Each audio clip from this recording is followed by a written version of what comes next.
If you were given the chance to live your ideal life, power, beauty, happiness, the whole dream package, but there were strings attached, would you still take it? Some might leap without hesitation. Others would hesitate. Many would turn away. Lucien didn't hesitate. His life on Earth had ended just hours ago, abruptly and without meaning. So when a radiant angel appeared before him, offering a second chance through something called the Heaven's Gate Project, Lucien grabbed it with both hands. If the price was uncertainty, then so be it.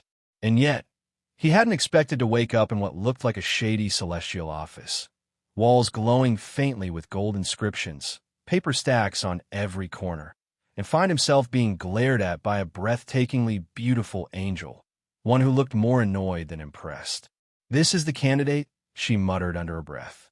Lucien, a chubby 20-year-old who still hadn't come to terms with being dead, sat awkwardly on a glowing chair as the angel shoved a form toward him.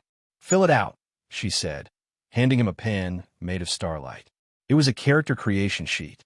Literally. Hair color. Blonde is too cliché. White? Nah, too old man. Silver? Too edgy. Red. Lucien scratched his head. After a dramatic pause, he circled red, and the rest of the options grayed out. Permanent. Well, no turning back now. I color. Blue. Green. Hazel. Red. Gold. Gray. Brown. Heterochromia. Red hair with red eyes? Nah, too demonic. Green sounds better. Like that badass hero from Rise of the Ember King. Green it was. Sex. Male. Of course. No hesitation there.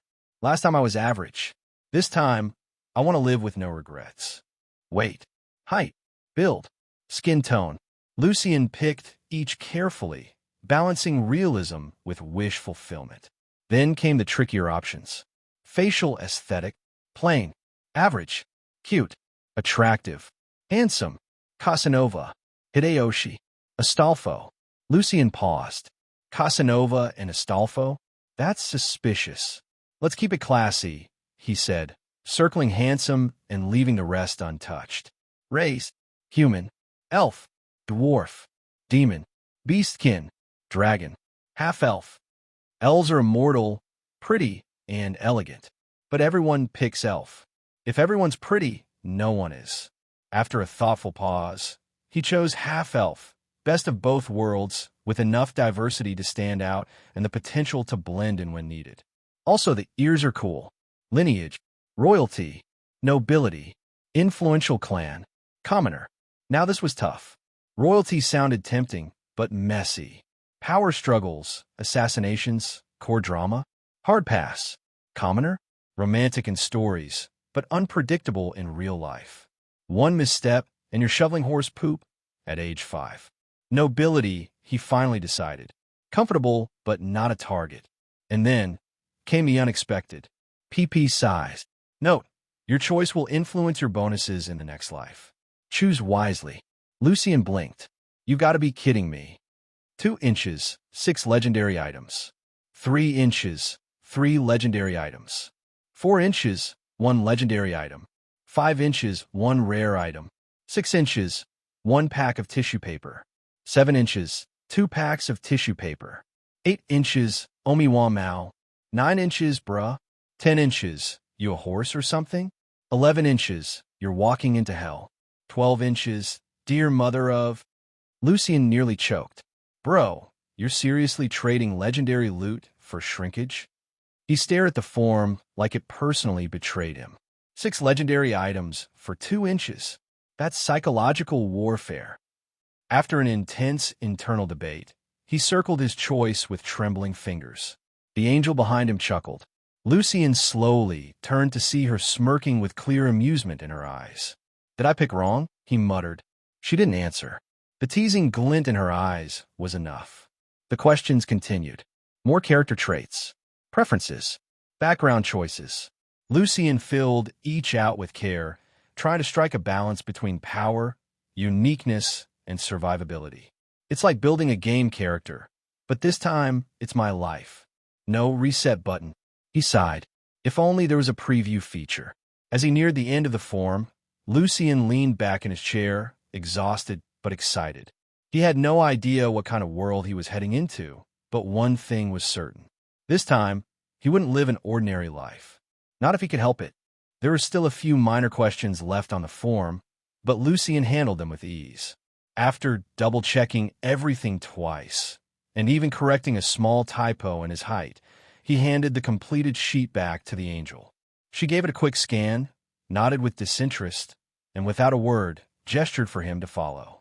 5 minutes later, Lucien found himself standing in a wide, open space where countless galaxies shimmered in the sky above. Planets spun lazily like marbles. Shooting stars crisscrossed the void. The cosmos itself looked painted across an endless, crystalline sky. It was breathtaking. Stop gawking and move. What are you, a country bumpkin? The angel snapped, her voice echoing like glass breaking serenity. Sorry, Lucien stammered, jogging after her. He had always imagined angels to be kind and compassionate. But this one? Beautiful, yes. But she had the personality of a cactus dipped in vinegar. After 10 minutes of walking across the shimmering void, they arrived at a modest cottage resting right in the center of the stellar landscape. Its wooden exterior stood in surreal contrast to the galaxies swirling around it. The angel knocked once, then pushed the door open.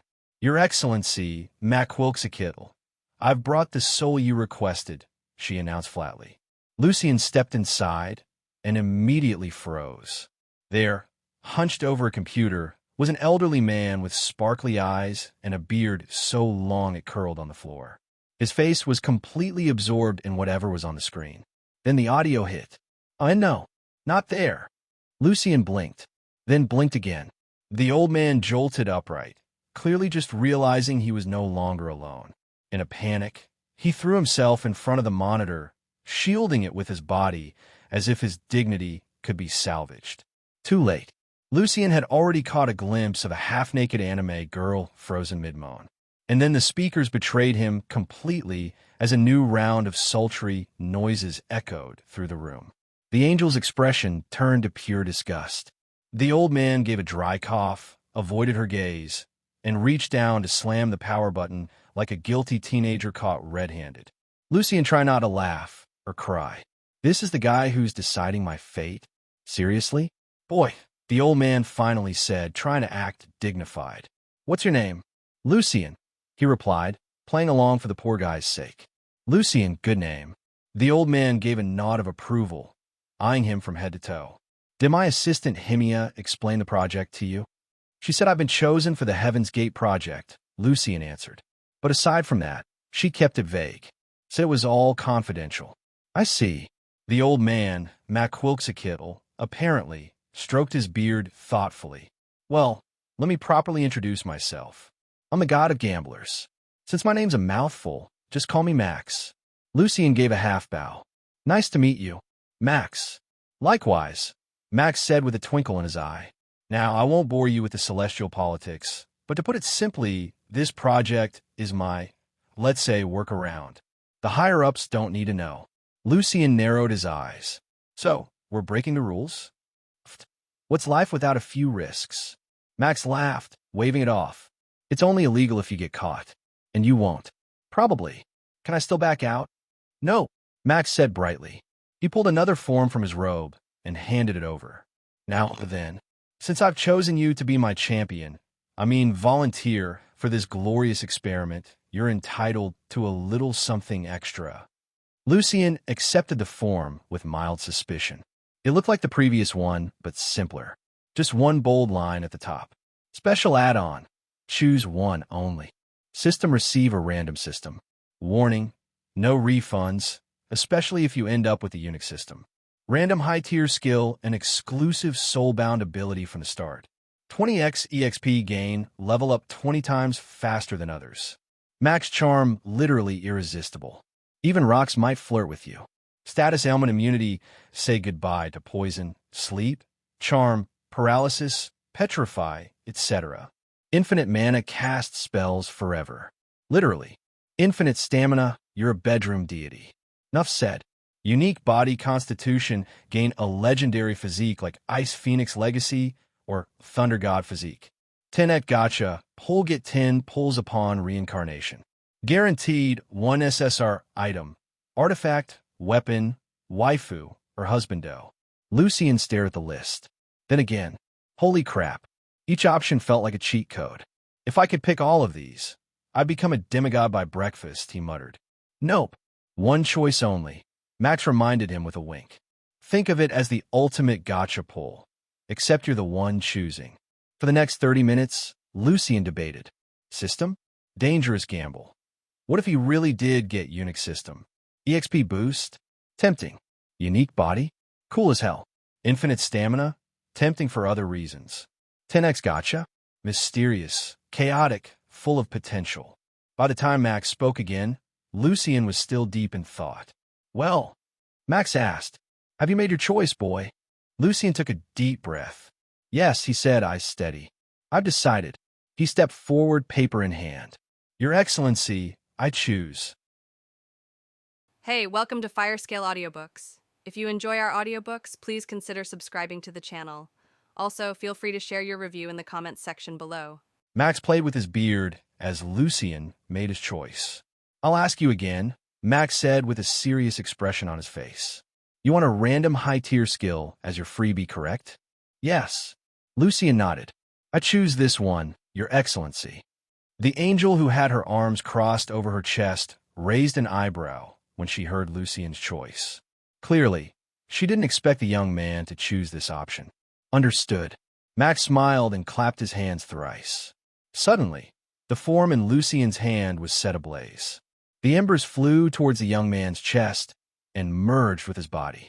However, Max wasn't finished yet. The form that Lucien had filled up earlier burst into flames, and its remains also flew towards his body. The young man felt his body become warm as an unknown power surged within his soul. While he was still basking in the afterglow of the surreal experience, he suddenly found himself floating in space, underneath the countless galaxies that he had seen a while ago.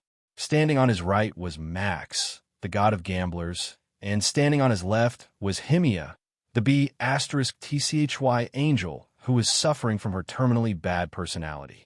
Lucien, do you know why I chose you out of the countless souls in the multiverse to become the first candidate to take part in the Heaven's Gate project? Max asked as he stared into the young man's eyes. No, Lucien answered. He also didn't know why he was chosen to participate in the Heaven's Gate project. Max smiled as he patted Lucien's shoulder. It's because you struggled to live until the bitter end. You could have given up any time, but you didn't choose the easy way out and end your life with your own hands. Lucien looked back at the old man with a serious expression on his face. That is because I'm a coward. I'm afraid of death, so I struggled to live until the end. There's nothing glorious about it. Max chuckled as he ruffled the young man's head. Perhaps you are right, but you are not a coward. Living requires courage, and I pray that you will be courageous in your next life. Lucien looked up at the old man who was smiling back at him. This was the first time that someone had told him to live. When he was still alive, he grew up always hearing the words, "You're just baggage. You should just die."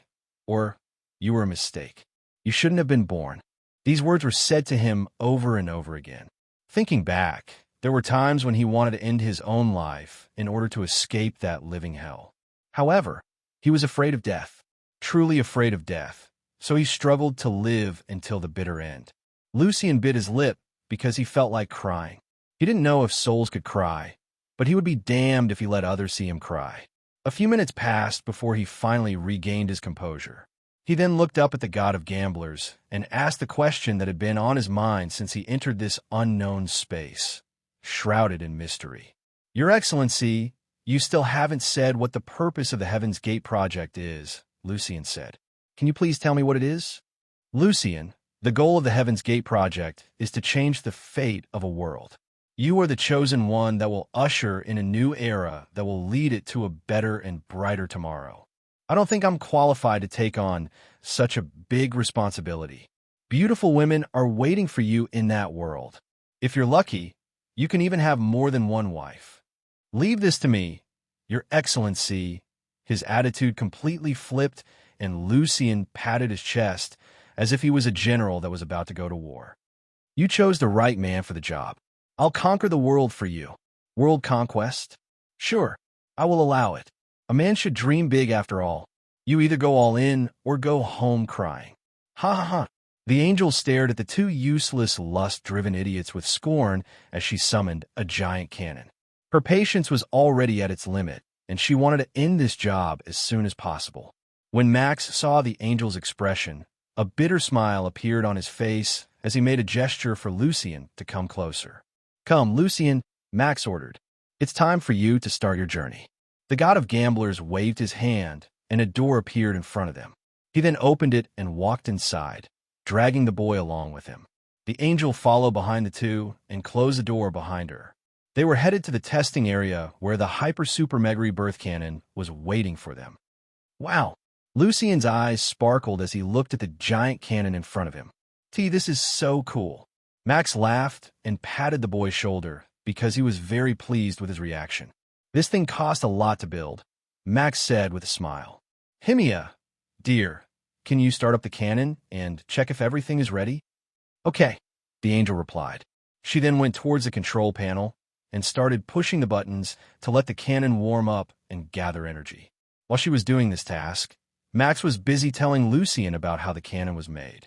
The name of this cannon is Hyper Super Mega Rebirth Cannon, SIMP for short, Max stated. "Beautiful, isn't it?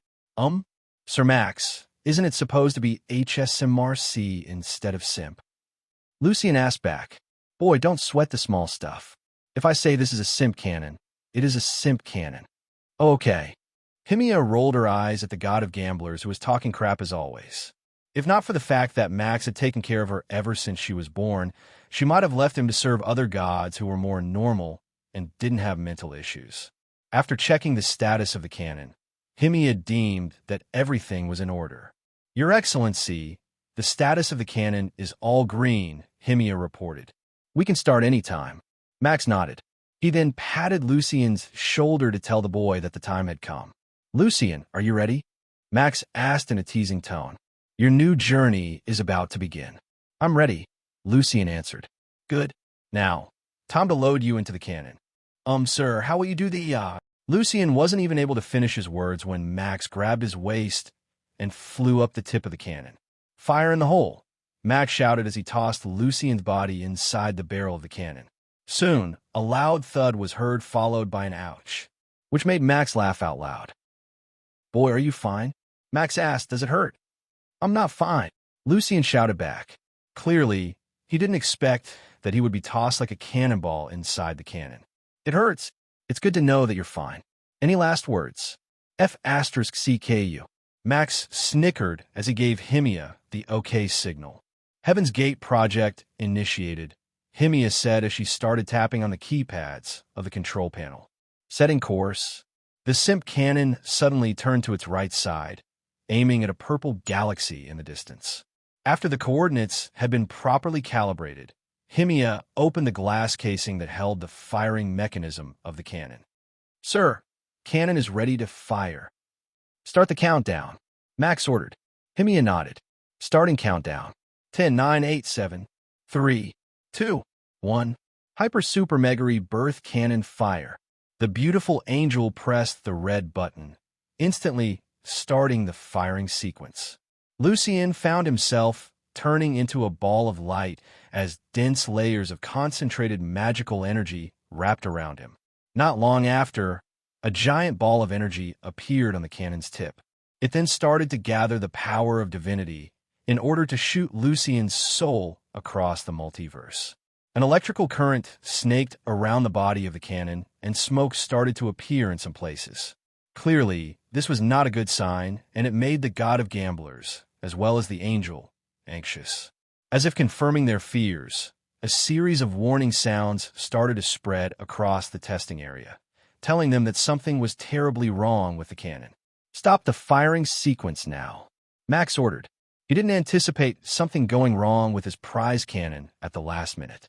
He then raised his hand to wrap Lucien's soul in his divinity to protect it from any form of damage. However, before his divinity could reach the boy, the firing sequence was completed. With a loud rumbling sound, a beam of magical energy streaked across the celestial realm, followed by a loud explosion. The cannon exploded and shattered into 1,000 pieces, sending metal shards flying everywhere. Max teleported in front of Himia and used his divine powers to create a shield to protect both of them. After the chaotic situation calmed down, the god of gamblers looked at the wreckage in front of him before shifting his attention toward the sky. In the heavens, a blue comet streaked towards the purple galaxy, creating a trail of light. "What is Lucien's status?" Max asked as he stared at the equipment that was still working. Himia typed on the keyboard and brought out the status of Lucien's soul. No, this can't be happening. Max couldn't believe the result of the images that appeared in front of him. Lucien's soul had received serious injury during the firing sequence and was on the verge of breaking. Only the safety mechanisms that Max had added to the cannon on a whim were keeping his soul from disintegrating completely. "Why, Your Excellency, I'm afraid that Lucien wouldn't be able to undergo a normal rebirth in his current state." Himia started to panic. In the worst-case scenario, his soul might cease to exist. Max took a deep breath because he was fully aware of Lucien's current situation. However, there was nothing he could do. The world he had sent the boy to was a world that had been abandoned by the gods. Right now, there was only one person that could help them, and that person was none other than Max's best friend, Ariel, the god of games. "Himia, look for Ariel," Max ordered as his body floated in the air. "Once you find him, explain our situation. He will know what to do." Himia could see the resignation on Max's face, and it made her feel anxious. "Your Excellency, where are you going?" Himia asked. "This is my fault," Max replied as he gathered his divinity around his body. "The least I can do is to ensure that Lucien's soul won't cease to exist." As soon as he finished his declaration, the god of gamblers transformed into a golden comet and shot towards the blue comet that had started to enter the purple galaxy. This was a race against time, and the god of gamblers was betting everything he had to save the boy he had chosen to save this world. The sobs of a young elven lady permeated the night as she hugged the bundle of cloth which held her baby in place. Her tears fell like rain as her parents and members of their clan looked at her with pity. All of them stood at the riverbank under the light of the full moon. It was a beautiful night with the stars shining brightly above them. Yet, the young lady's sorrowful sobs made this wonderful scenery lose its luster. Several minutes passed, and the patriarch of the elven clan patted the young lady's shoulder. "I am sorry for your loss, Adeline," the patriarch said softly, "but we cannot bury him in our ancestral lands. I hope you can understand." Adeline nodded as the tears streamed down the side of her face. She knew about the tradition of their clan, but still broke her heart to part with her child who had died not long after he was born. Adeline's father sighed as he walked toward her daughter, carrying a basket in his hands. The basket was laden with a cloth to make it comfortable for a baby to lie down in. Unfortunately, Adeline's child would not be able to feel its softness, for it had breathed its last breath a day ago. The young lady then kissed her baby's forehead before placing him inside the basket. She then took a wooden slate from her storage ring and used her magic to carve a name on it. "Although I wasn't able to give you love and happiness, I will not forget to give you a name," Adeline said sadly as she finished writing her son's name on the wooden slate. She had used the common language of the world to write her son's name in hopes that if anyone found her baby, they would give him a proper burial. Lux, that was the name that Adeline had given her son. After placing the wooden slate inside the basket, Adeline's mother wrapped her arms around her daughter's body and held her tight. "Let me send you off, my dear grandson," Adeline's father said sadly. "I pray that the spirits will guide your soul to the promised paradise, where we shall go when our time has come as well. Forgive us for being unable to give you a proper burial." The patriarch of the elven clan of Entheas looked at the basket and sighed internally. "Even though I want to make an exception, the elders will definitely not allow it," the patriarch thought. "Half-bloods have no place in Ash Entheas. Forgive us, child. My hands are tied." Suddenly, a little elven girl started to sing. It was the song of parting that the elves sang when their loved ones had departed the world. Soon, the other elves joined in the singing as they sent off the youngest member of their clan on his journey to the afterlife.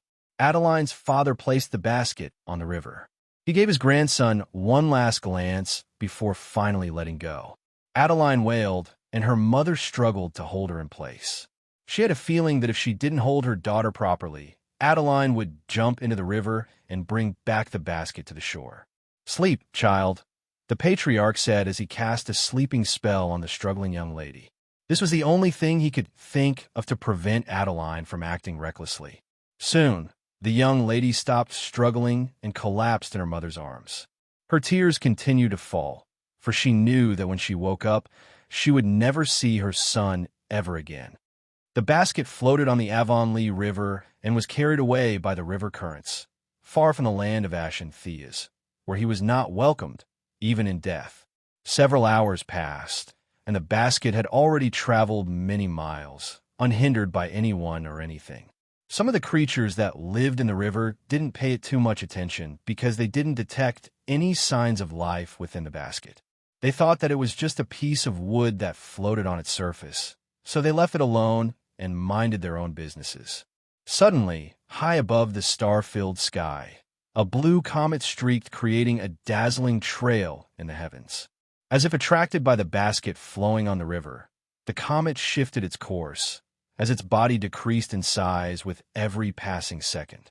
Soon, only a small orb of blue light, the size of a tennis ball, was left of the blue comet that once traveled from the other side of the multiverse.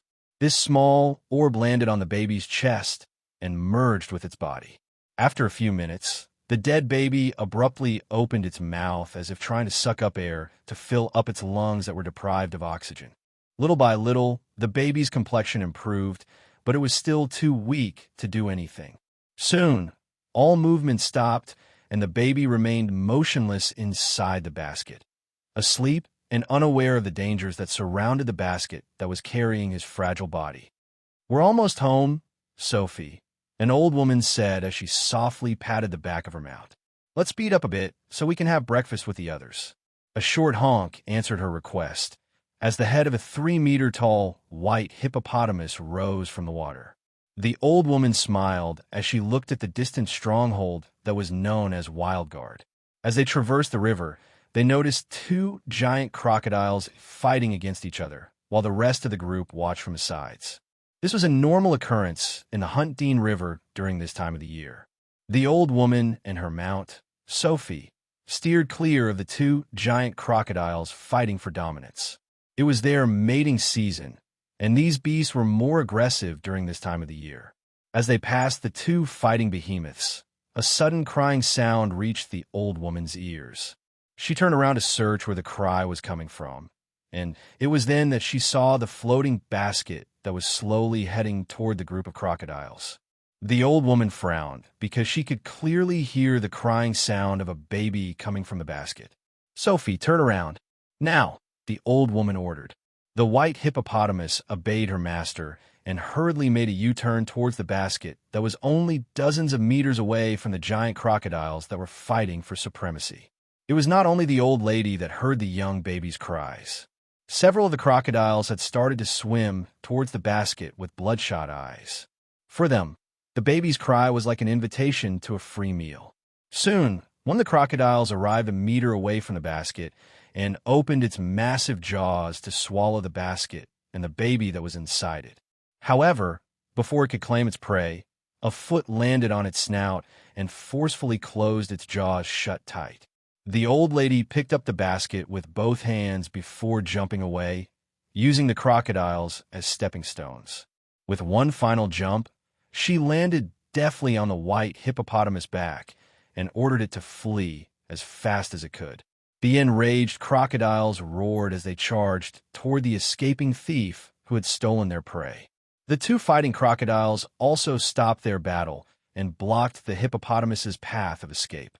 "We don't have to make a big deal out of this small matter," the old lady said to the 2 giant crocodiles whose bloodshot eyes had locked onto her small frame. "I'm taking this child with me, so get out of my way." The 2 giant crocodiles roared, which made the old lady click her tongue in annoyance. "So be it. Sophie, go forward," the old lady ordered. The white hippopotamus obeyed and charged toward the 2 giants that blocked her way.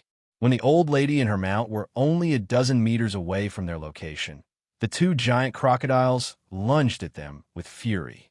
While holding the basket with her left hand, the old lady moved the fingers in her right hand in a seemingly erratic manner.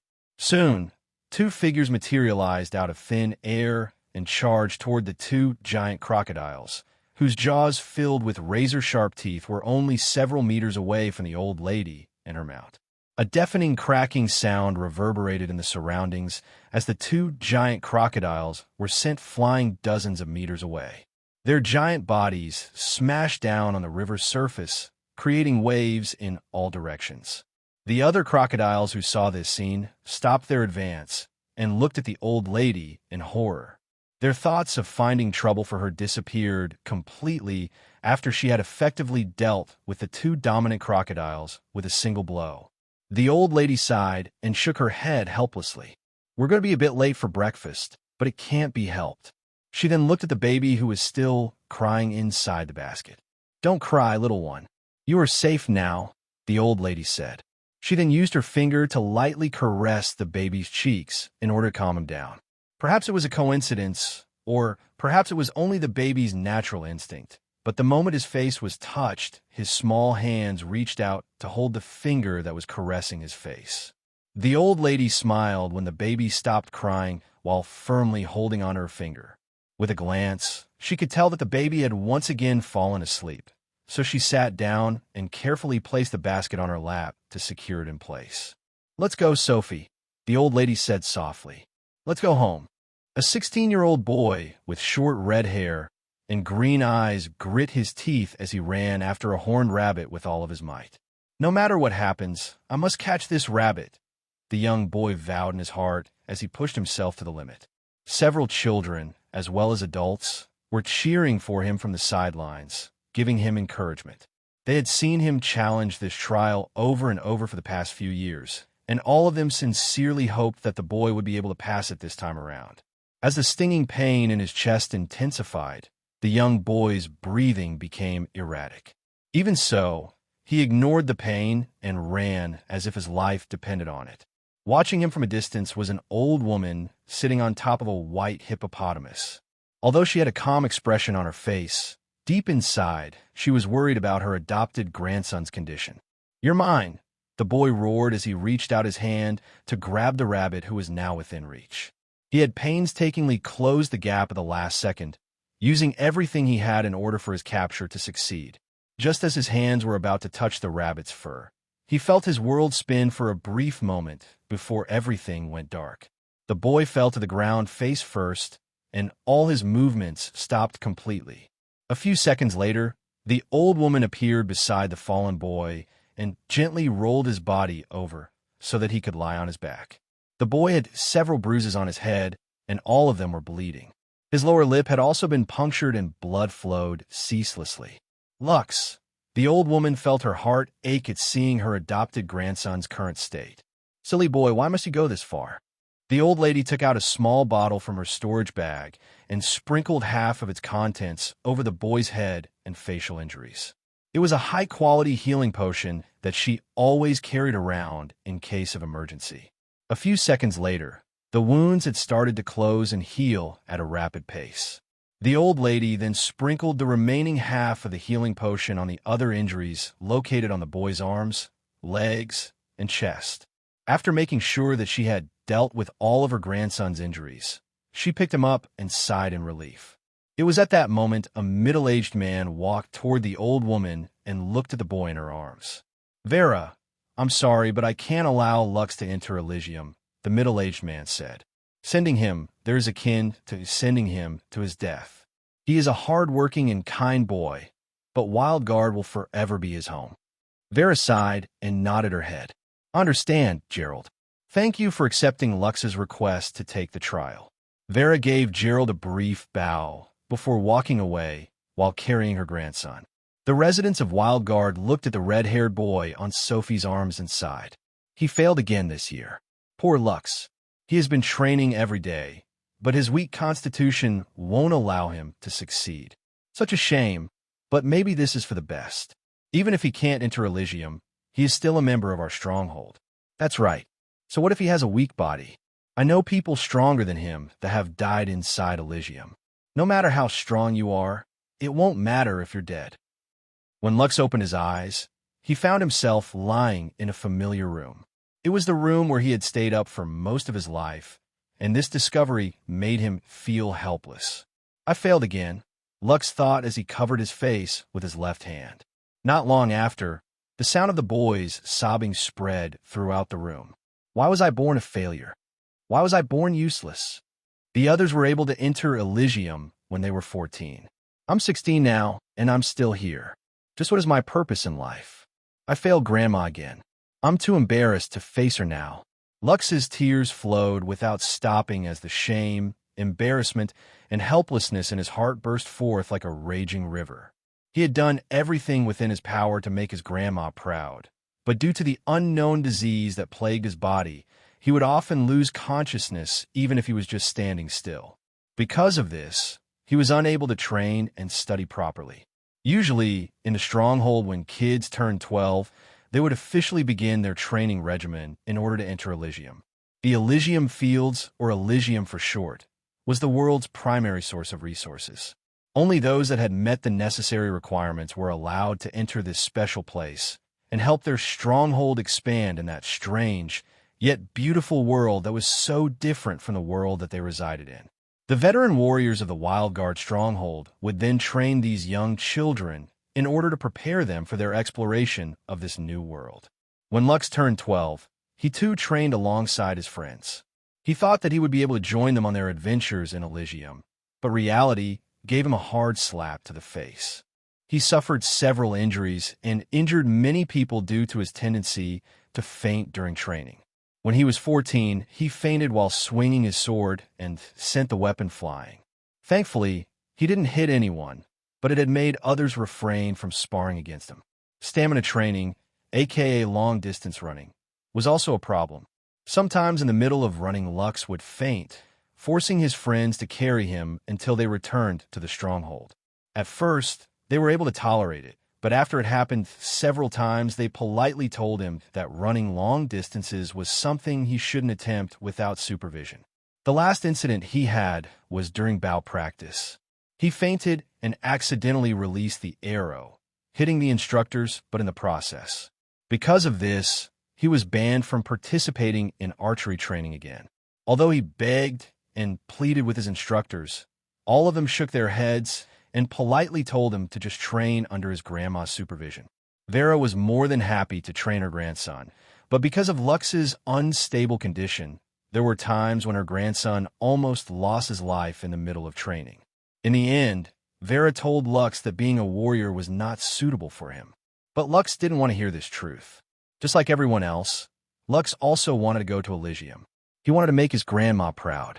Lux wanted to become a high ranker and show his grandma that she hadn't wasted her time raising him from infanthood. He didn't want to be labeled as a failure or a useless person. She was the only family Lux had in the world, and he wanted to show her that he was not useless. So to prove himself, he would train in secret. Since then, it had become a normal occurrence in the stronghold to see kids dragging Lux's unconscious body back to his house every day. After half an hour, Lux finally regained his composure. He wiped the remaining tears from his eyes and stared out the window of his room. "Maybe I'm not really meant to enter Elysium," Lux said softly. This time, he really felt like giving up. Elysium was a place where one can acquire many amazing things. Anyone who entered this world could gain riches, fame, glory, as well as realize their wildest dreams. This was a strange world that had appeared many years ago, right after the 100-Year War that had raised the world of Solais to the brink of collapse. It was a new frontier that had the key to saving their world. This was why many people, young and old, wanted to enter and explore this unknown world. Lux was one of them, and yet he was once again denied the opportunity due to his weak body that was unable to keep up with the desire in his heart. Just as he was trying to convince himself into giving up his dream, a hearty chuckle spread throughout his surroundings. "You've struggled all this time, and now you're giving up?" a teasing voice said by his ear. Lux almost jumped off his bed from fright due to the unexpected voice that came out of nowhere. He then hurriedly looked around his room to try and find where the voice was coming from. "Just where are you looking?" the teasing voice asked. "I'm right here outside your window." Lux walked towards the window and came face to face with a little boy with short, dark blue hair and gray eyes, who seemed to be around 10 years old, floating in the air in front of him. "Who are you?" Lux asked as he stared at the little boy he'd never seen before in the Wild Guard stronghold. "My name is Ariel," Ariel said with a friendly smile that made Lux feel as if he had found a long-lost friend. "I am the god of games, and I came here to help my best friend, Maquilxakitl, finish the task he started." The god of games. Lux looked at the floating boy in front of him in confusion. "Who is Maquilxakitl? Are you sure you didn't visit the wrong person? Are you perhaps looking for my grandma?" Ariel sighed as he looked at Lux, who had no recollection of the god of gamblers from the heavenly domain. "It seems that the damage to your soul is quite severe," Ariel said.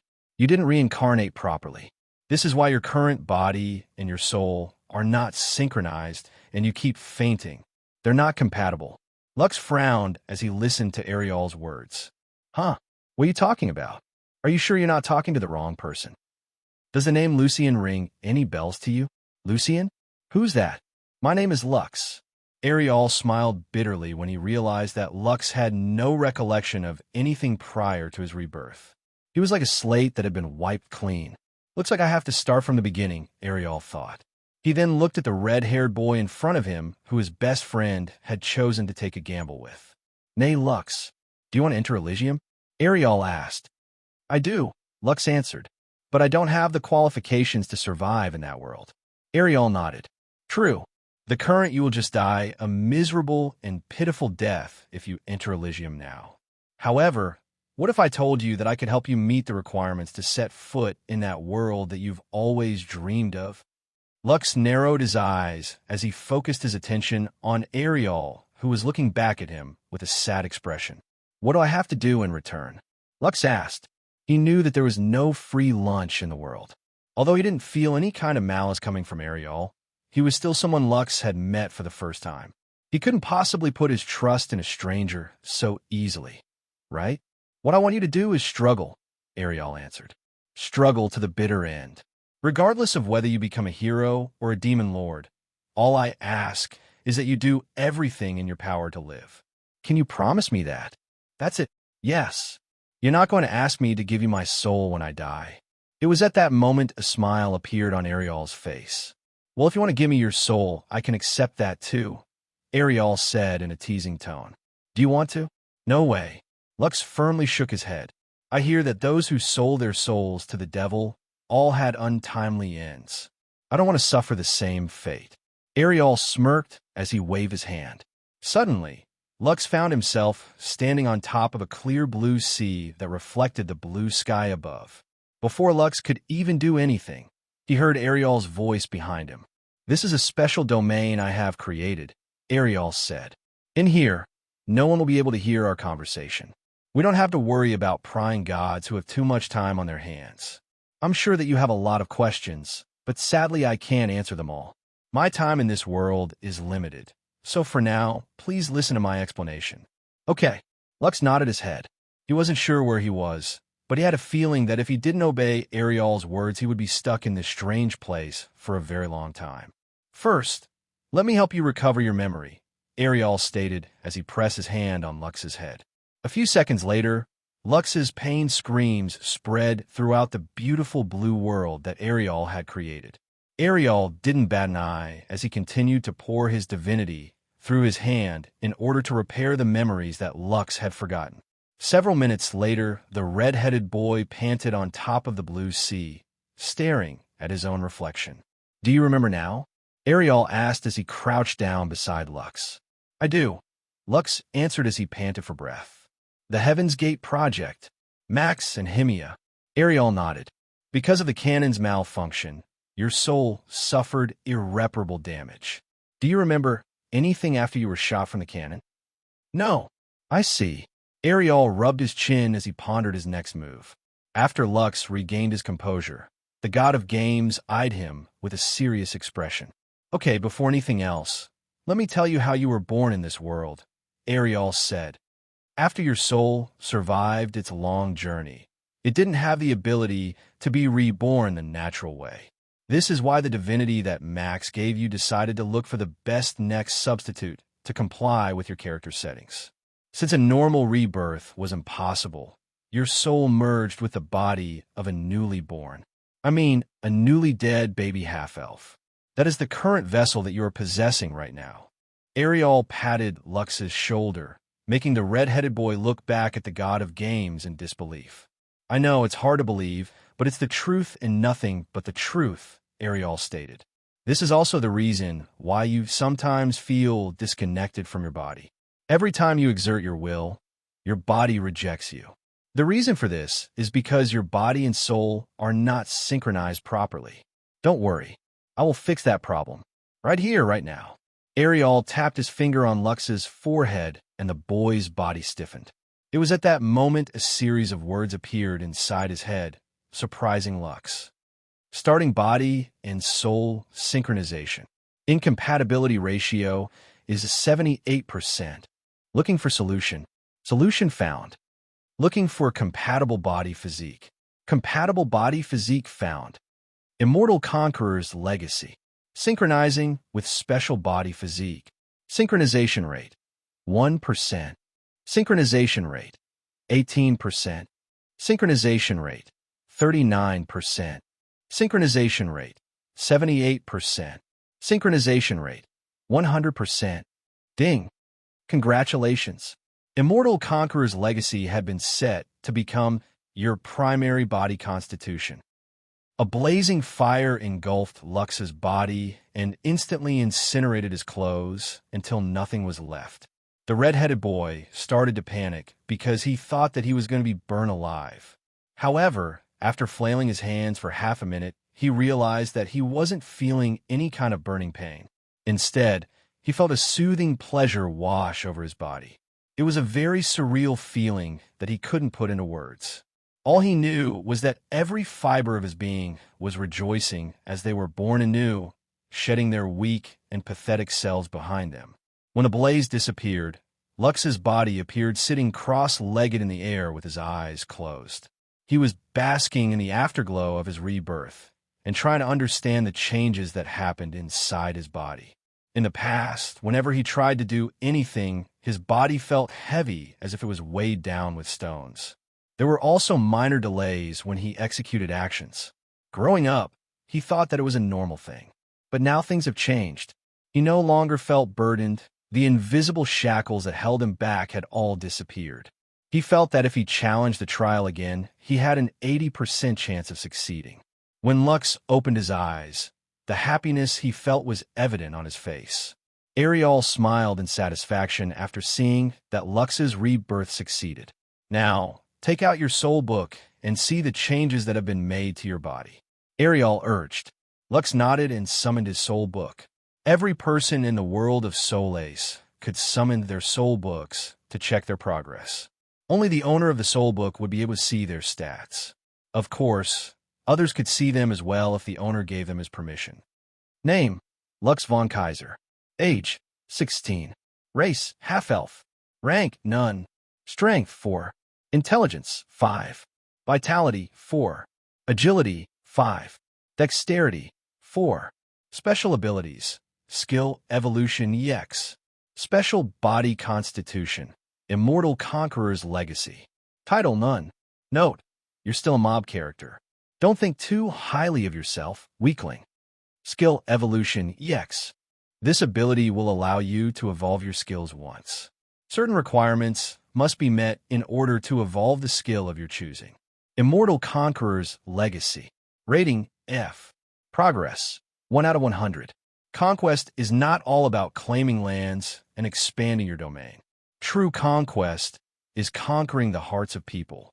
Once you gain their loyalty, the path to dominion will open its doors for you. Abilities: none. Note: upgrading your special constitution will allow you to unlock its abilities. Lux stared at his soul book with excitement. Although his stats had remained the same, he acquired a special ability as well as a body constitution that he never had before. After reading the information in his soul book, Lux held Ariel's hand and thanked him profusely for what he had done for him. "Thank you." Lux bowed repeatedly. "With this, I can repay Grandma for raising me. I am no longer useless." Ariel could only smile at Lux's passionate act of gratitude. "Lux, I think you're having a very big misunderstanding here," Ariel replied. "Those abilities were rightfully yours from the start. However, due to what happened in the heavenly domain, your soul was damaged, preventing you from using the blessings that my best friend, Maquilxakitl, had bestowed upon you. I am merely setting the record straight." Lux still held Ariel's hand firmly as he stared at the boy's gray eyes that held a kind of maturity that didn't match his young appearance.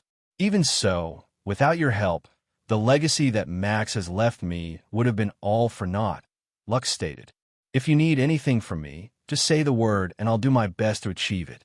Ariel glanced at the hands that were holding his own. It had been a while since a human had touched him, and a complicated feeling rose in his heart. "Don't worry, I have a task for you to do," Ariel said as he raised his head to stare at Lux's light green eyes. "But for that to happen, you need to get the qualifications to enter Elysium. Even if your body has now synchronized with your soul, you are far too weak to accomplish anything in that world. I also know that you're starting late when compared to your peers, so I'm going to give you a freebie as well to help you catch up," Ariel said as he summoned a golden ticket in his hand. "Are you familiar with gacha games?" "Gacha games?" Lux blinked. "Are you talking about those games where people gamble with their savings in order to get those super rare characters and weapons in order to become strong? Those P2W players pay to win?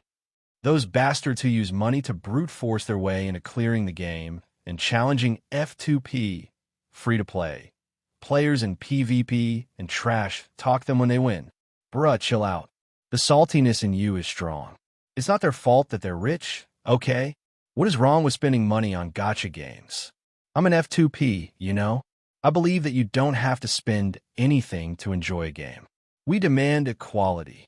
Ariel looked at Lux with a pitiful gaze. Although he didn't say any word, his another salty F2P player gaze made the red-headed boy's liver itch. "Well, anyway, the reason why I asked is because this golden ticket in my hand will allow you to do a free pull on a gacha draw," Ariel said.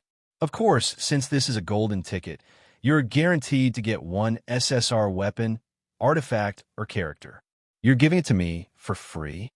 Lux stared at the golden ticket like a hungry beast. Only those who had played gacha games would understand how tempting it was to get a free gacha draw with a guaranteed SSR item. "Yes," Ariel nodded. "I'm sure that you already know that there are 3 types of rarity that you can get from gacha games.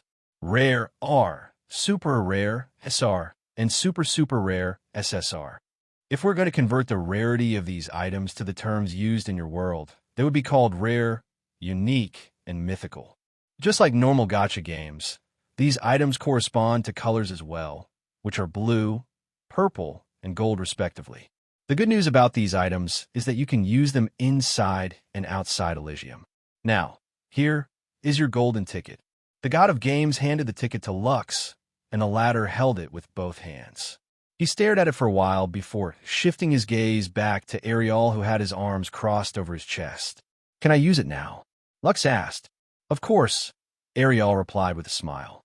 The red-headed boy pressed his hands together in a prayer with the golden ticket between them. After finishing his prayer, he threw the golden ticket in the air and looked at it with expectation. The golden ticket glowed brightly and turned into a golden orb of light. Suddenly, the orb shattered and 10 smaller orbs of different colors descended from the sky. They stopped 2 meters away from Lux and hovered around him, forming an encirclement. Lux looked around him and saw 5 blue orbs, 3 purple orbs, and 2 golden orbs. As a gacha gamer, the first things he checked were, of course, the 2 golden orbs that contained mythical items. When his hand touched one of the golden orbs, it immediately changed its shape and transformed into a golden book with intricate design. A series of texts appeared in Lux's vision as he read the information about the mythical item that he had acquired. Elysium Grand Compendium. Rarity, mythical. This book contains important information about Elysium. Information about monster drops and their locations. Information on treasure chests scattered around the world. Complete list of herbs. Complete list of metals. Complete list of precious gems. Complete list of ingredients and miscellaneous materials. Expert's Guide to Managing Villages, Towns, Cities. Beginner's Guide to Crafting. Beginner's Guide to Alchemy. Beginner's Guide to Blacksmithing. This item is soul-bound to Lux von Kaiser. You got really lucky with that one, Ariel commented as he floated beside Lux. This compendium is like a walkthrough of Elysium.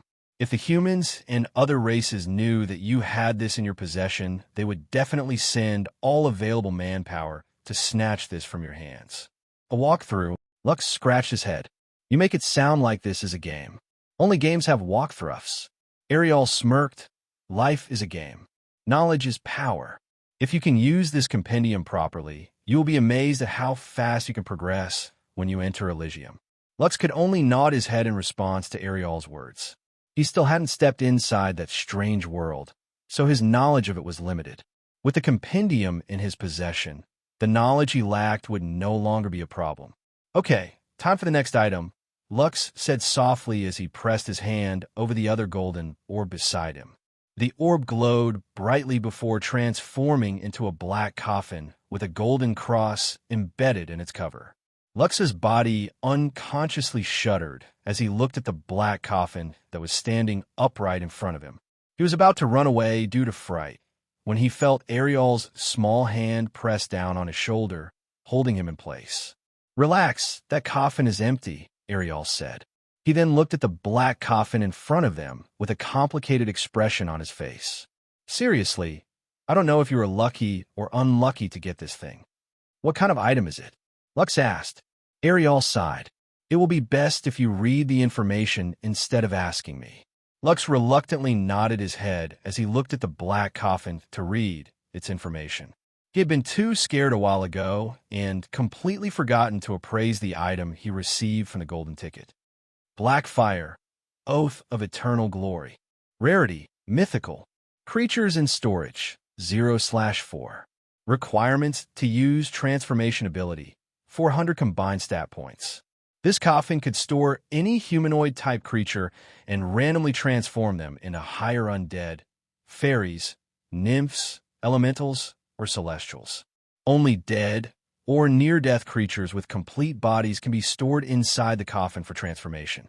Rates of transformation for each creature are as follows. Higher undead, 40%. Fairies/demons, 20%. Nymphs, 10%. Elementals, 5%. Celestial, 0.05%. You can offer beast cores as a sacrifice in order to increase the rarity of the creature you want to transform. The rarer the beast core, the higher the chance for your desired creature to transform into an apex being. If your creature transformed into a vampire and you have sacrificed a beast core with high rarity, there is a chance that the vampire will transform into a vampire lord. All transformed creatures will be loyal to you. Each creature that you transform has a 25% chance to obtain the ability to evolve. This will allow them to become stronger and surpass their current forms once certain requirements are met.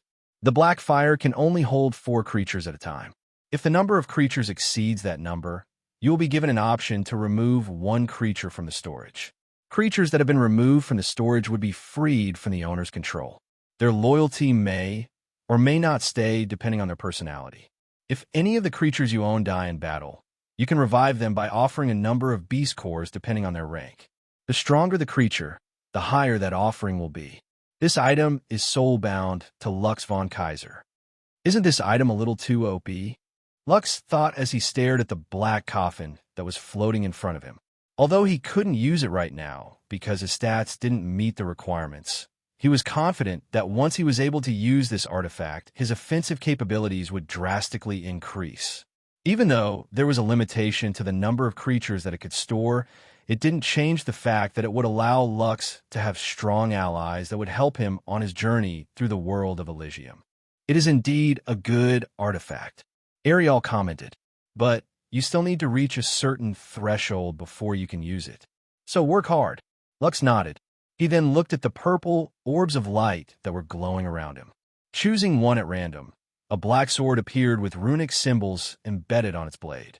The red-headed boy swung it a few times to test it out. He had held wooden swords before during training. Although he wasn't an expert swordsman, he still knew the basics of wielding a weapon. Everyone in the stronghold was expected to enter Elysium, so they had basic combat training at an early age.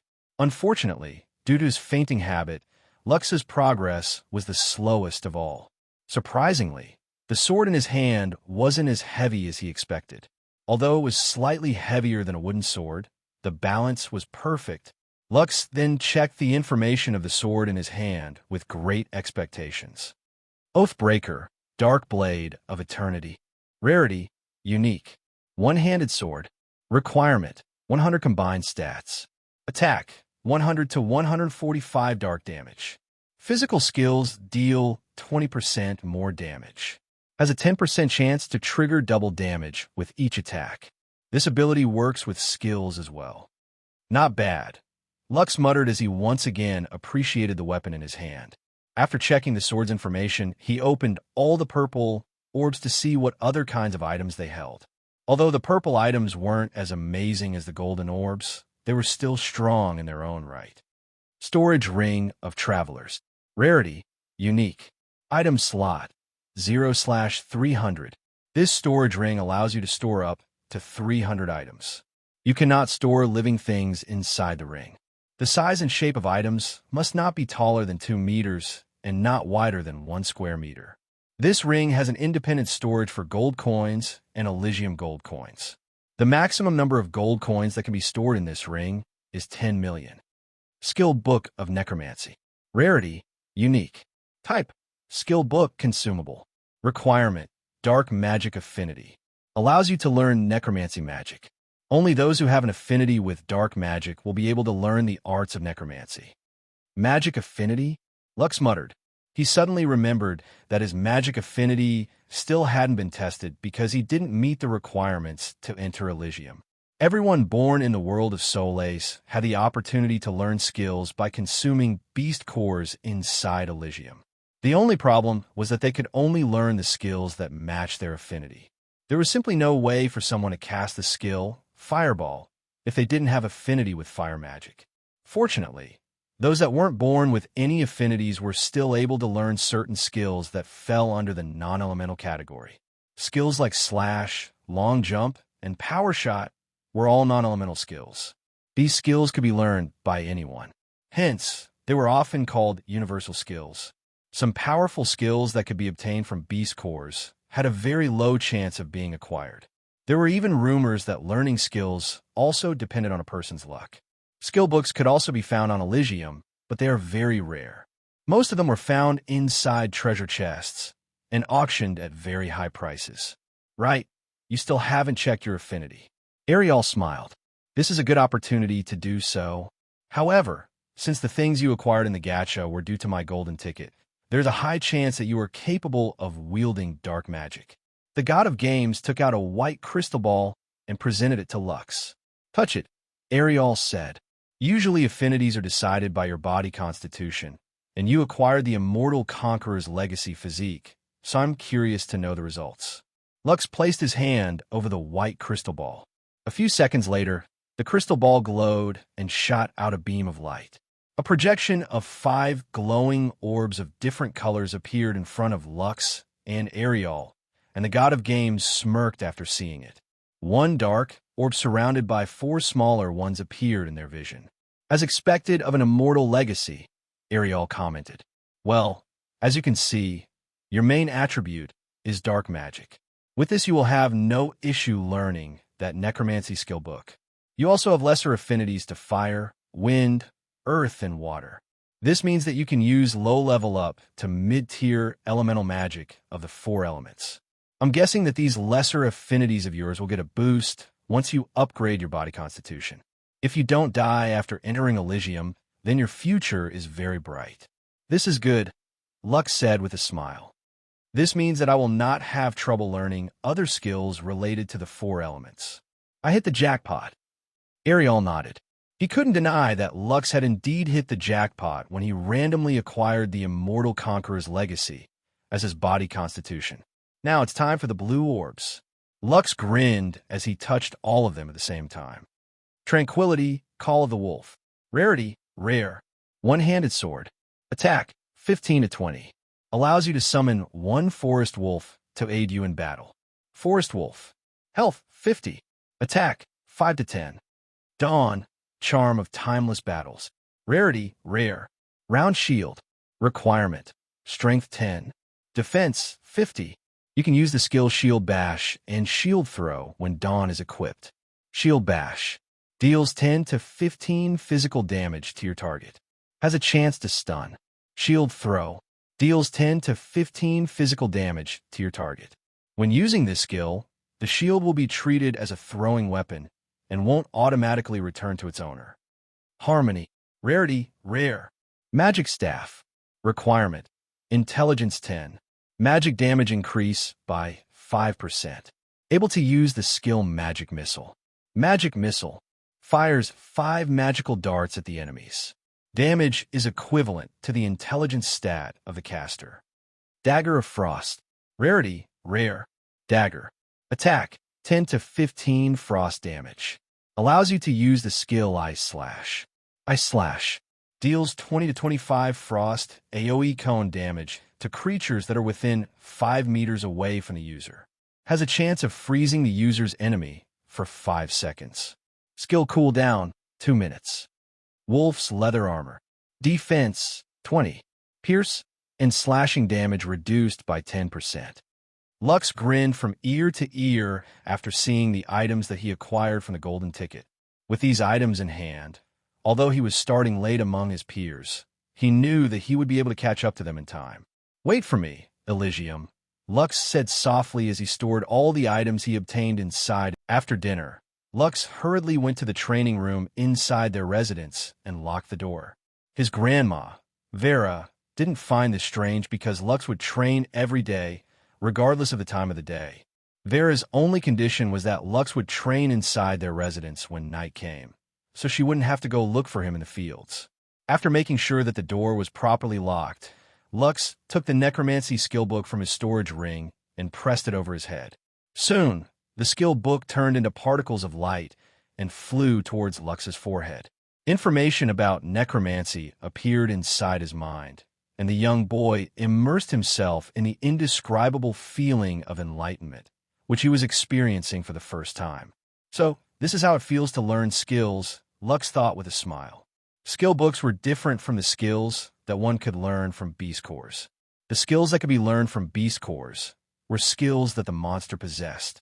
Skill books, on the other hand, could let you learn a single spell or a set of spells that belonged under a legacy.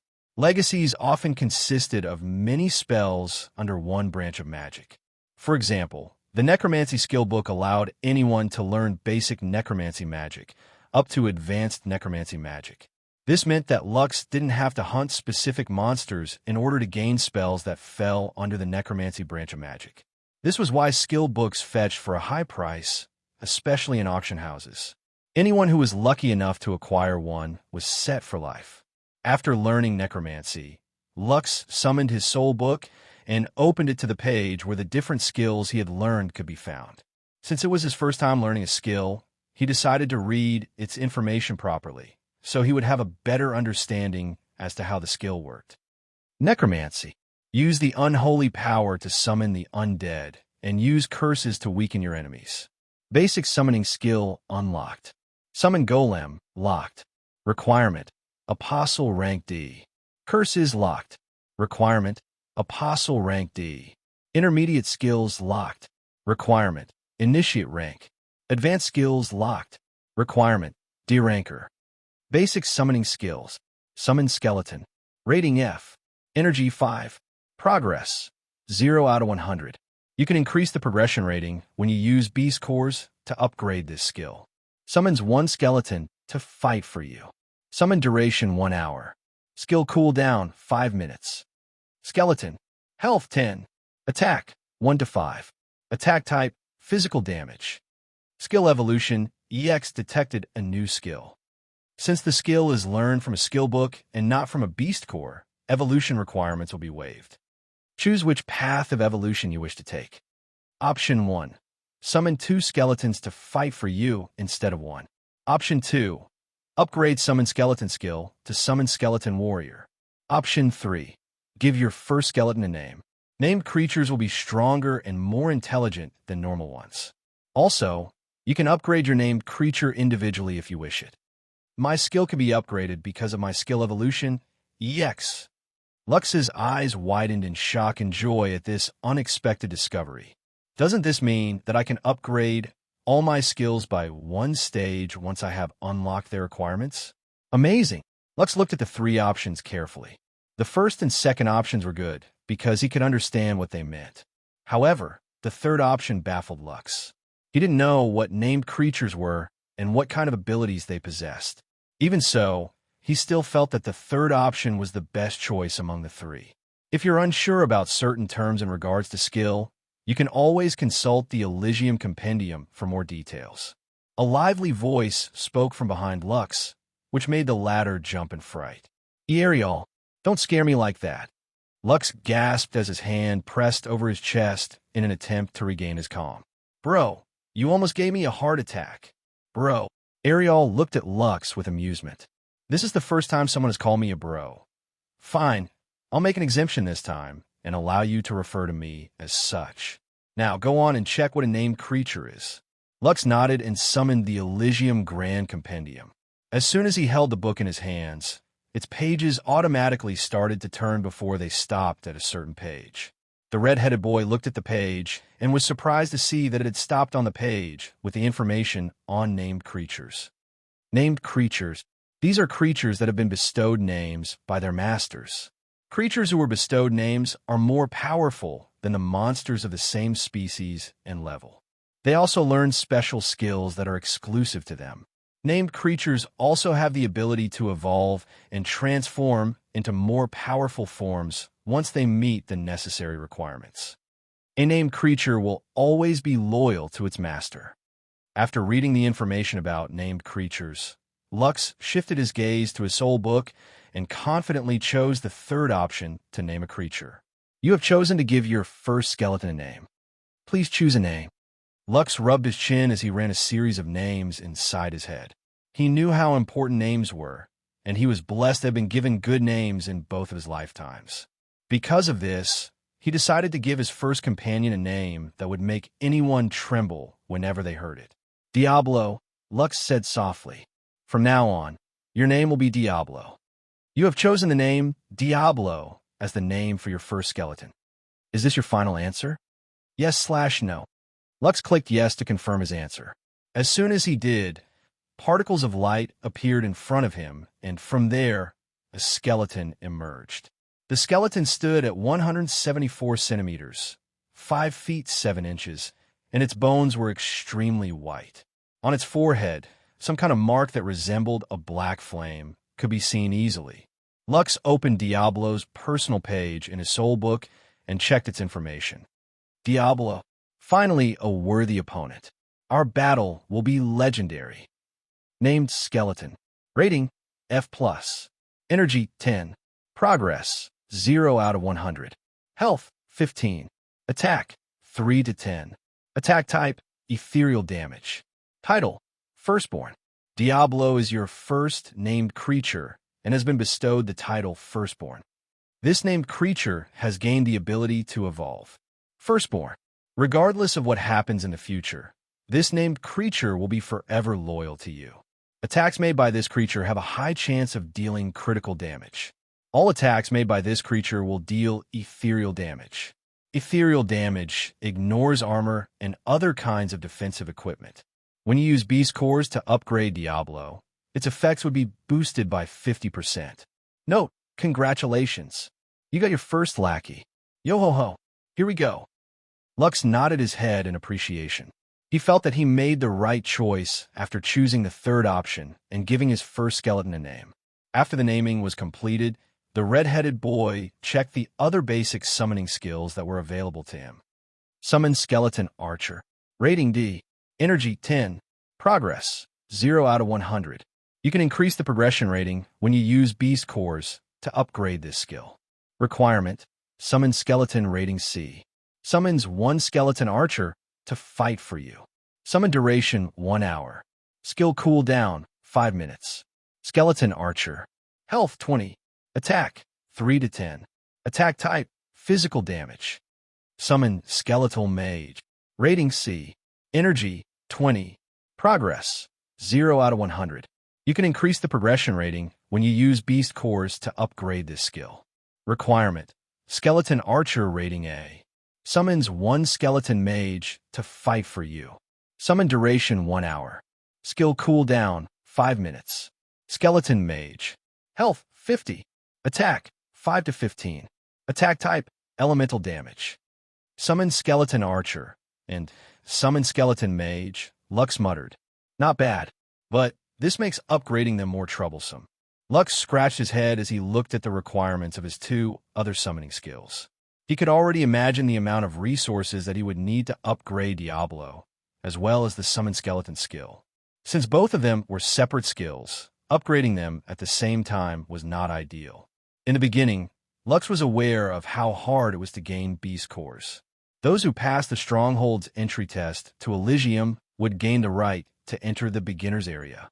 Inside this beginner's area were low-level creatures and common monsters that those who were 12 years old and above could practice on in order to refine their fighting abilities. When these creatures were killed, there was a 10% chance that they would drop a beast core. When using a beast core, people would be given 2 options by their soul books. The first one was to upgrade their personal stats. Depending on the rarity of the beast core, they could gain up to 100 points once it was consumed. The beast cores of low-tier beasts usually give a 10% chance to gain a skill exclusive to the creature that was slain. Aside from that, one could also gain 1 to 2 stat points that could be allocated freely. The second option was to upgrade skills. When one upgraded skills, the progress bar of the skill would rise until it reached 100% progression. The skill would then become more powerful and might even lead to a mutation that could unlock a more powerful version of the original skill. This was similar to Lux's skill evolution, EX, but this instance only happened at a very, very low probability. Usually, when people upgraded their skills, they would only have their skills' performance improved. This was why the skill that Lux acquired from the God of Gamblers was a skill that would make everyone in the world of Solais feel extremely envious. An ability that could evolve any kind of skill was unheard of. If this was made public, many powerful factions would fight to have Lux under their wing or eliminated to prevent a future powerhouse from threatening their rule. Lux didn't think about these things because he had a more troublesome problem at hand. He felt conflicted if he should upgrade his stats first or his skills first. This question had plagued countless people soon after they had entered Elysium for the first time. The line drawn between internal and external strength had long been a subject of debate for rankers. Only those that were born without any affinities would focus on enhancing their stats, instead of relying on skills to become stronger. Ariel, what should I do? Lux asked. Should I upgrade my stats first? Or Diablos? That's the choice you need to make, Lux, Ariel replied. For now, you should think of what to do in the morning. Since you just failed the recent entrance test to Elysium, the leader of the stronghold, Gerald, will not allow you to take the test anytime soon. He doesn't want others to think that he is playing favorites, so you'll have to wait a year to take Elysium's entrance exam again. I can't wait that long, Lux stuttered. Now that he had unlocked his body's potential, as well as learned a skill, not being able to go to Elysium would drive him crazy. Ariel nodded in understanding. How about this? I will lend you an artifact that will allow you to travel to a beginner's area that is located far away from territory that belongs to Wildguard Fortress in Elysium. This way, not only will you be able to access Elysium, no one will be able to recognize you as well. What do you think about this proposal of mine? I accept, Lux answered in a heartbeat. He was afraid that Ariel would take back his offer if he didn't answer right away. Ariel chuckled and looked at the overexcited youngster who was holding himself back from hugging him to oblivion. Okay, take this. Ariel presented a black ring to Lux. This ring is called the Ring of Arondite. It will take you to the Arondite territory, which is located at the far south of Elysium. Before I forget, do you know how big Elysium is? According to Grandma, Elysium is as big as this world? Correct. But do you know how big this world is? Lux blinked as he gave Ariel a random answer. As big as Earth. Ariel chuckled after hearing Lux's answer. He then gave the young boy a mischievous smile as he asked another question. Is Earth big? Ariel asked. Yes, Lux replied. Then, is Jupiter bigger than Earth? It is bigger. Lux was aware that Jupiter was the biggest planet in the solar system. However, he didn't know just how big it was. Solais is the same size as Jupiter, Ariel stated. Do you know how many Earths you can fit inside Jupiter? I don't know. The answer is almost 1,300 Earths. Solais and Elysium are that big. So when I told you that this ring would allow you to enter the southern area of Elysium, it meant that you would be several Earths away from the Wildguard stronghold. Lux's jaw hung open because he didn't expect that the world he was living on was that big. A planet that could fit almost 1,300 Earths was beyond his understanding. When Ariel asked him if the Earth was big, he had answered yes. Now that he knew that Solais was as big as Jupiter, he realized that he would be hundreds of thousands of miles away from home. Is it possible to travel from Arondite to the territory of Wildguard in Elysium? Lux inquired. Definitely. Ariel answered with confidence. However, the path will be extremely dangerous. Elysium has just recently opened, and the races of this world have only explored the tip of the iceberg. Even if they were given 1,000 years, there would still be many unexplored regions waiting for the brave to discover. Also, the places you can enter are only the beginner areas. If you really want to go to this stronghold's territory in Elysium, it will be far safer to wait a year and take the test once again. Wouldn't it be better to give everyone a big surprise when they find out that you've become so strong after staying at home for a year? Ariel's playful words struck Lux's heartstrings. He could already see the shock in everyone's expressions after he took the next test, alongside the other 12-year-olds. As Lux was thinking of showing off an amazing performance in the future, he remembered his grandma's worried expression during dinner. His sudden silence confused Ariel, and the god of games thought that Lux was getting cold feet. Because of this, he decided to encourage the red-headed boy that everything was going to be fine. It's just a year of waiting, Ariel said. After you pass the test with flying colors, your friends and the adults here in the stronghold will definitely see you in a better light. Lux shook his head because that was not what he was thinking. Ariel, can I tell my grandma about this? Lux asked. Since I will be going to Elysium, I will not be home. She might get worried and look for me everywhere. Knowing Grandma, she would turn this land upside down just to find me. Ariel frowned as he crossed his arms over his chest. There were several issues with Lux's suggestion, and it might lead to complications later. However, he also couldn't rule out the consequences of what would happen if Lux disappeared for a very long time. Although he hadn't passed the test to enter Elysium, everyone in the stronghold cared about Lux. If the red-headed boy suddenly disappeared, it would certainly cause a commotion, and it might lead to headache-inducing scenarios. If Lux and Ariel wanted to avoid this problem, they needed to bring Lux's grandma, Vera, in their inner circle. Very well, let's talk to your grandma, Ariel replied after weighing the pros and cons of things. I will do the talking.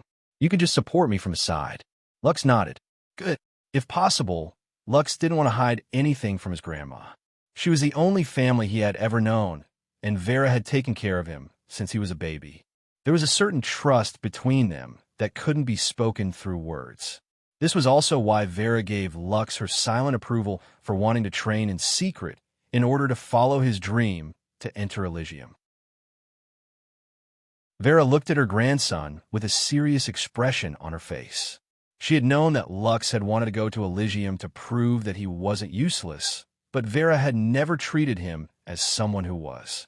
For her, Lux was a child that filled her lonely world with colors. Although he wasn't the healthiest of individuals, he would do his best in order to help her in any way that he could. If possible, Vera didn't want Lux to go to Elysium because she was afraid that the boy's life would be endangered. Lux, I know that you really wanted to become a warrior, Vera said softly. But even if your heart wills it, your body is not strong enough to see it through. Vera wanted to say that Lux didn't have to think about anything else and just live a happy and comfortable life, but she held these words back. She knew, more than anything else, what her grandson wanted to do in life. "Grandma, I know that you love me and want only the best for me," Lux replied. "Also, I know that it is hard for you to believe me, but my body is now healed. I will no longer faint if I stress my body too much." Vera shook her head firmly. "Lux, life is very precious. I will not let you enter Elysium until I personally see with my own eyes that what you are telling me is the truth. However, this will also be the last time. If you fail to convince me, you will no longer insist on going to Elysium. Do we have a deal? Do I have your word, Grandma? When have I ever lied to you?" Lux breathed a sigh of relief. He grew up being spoiled by his grandma, and the latter treated him with great care.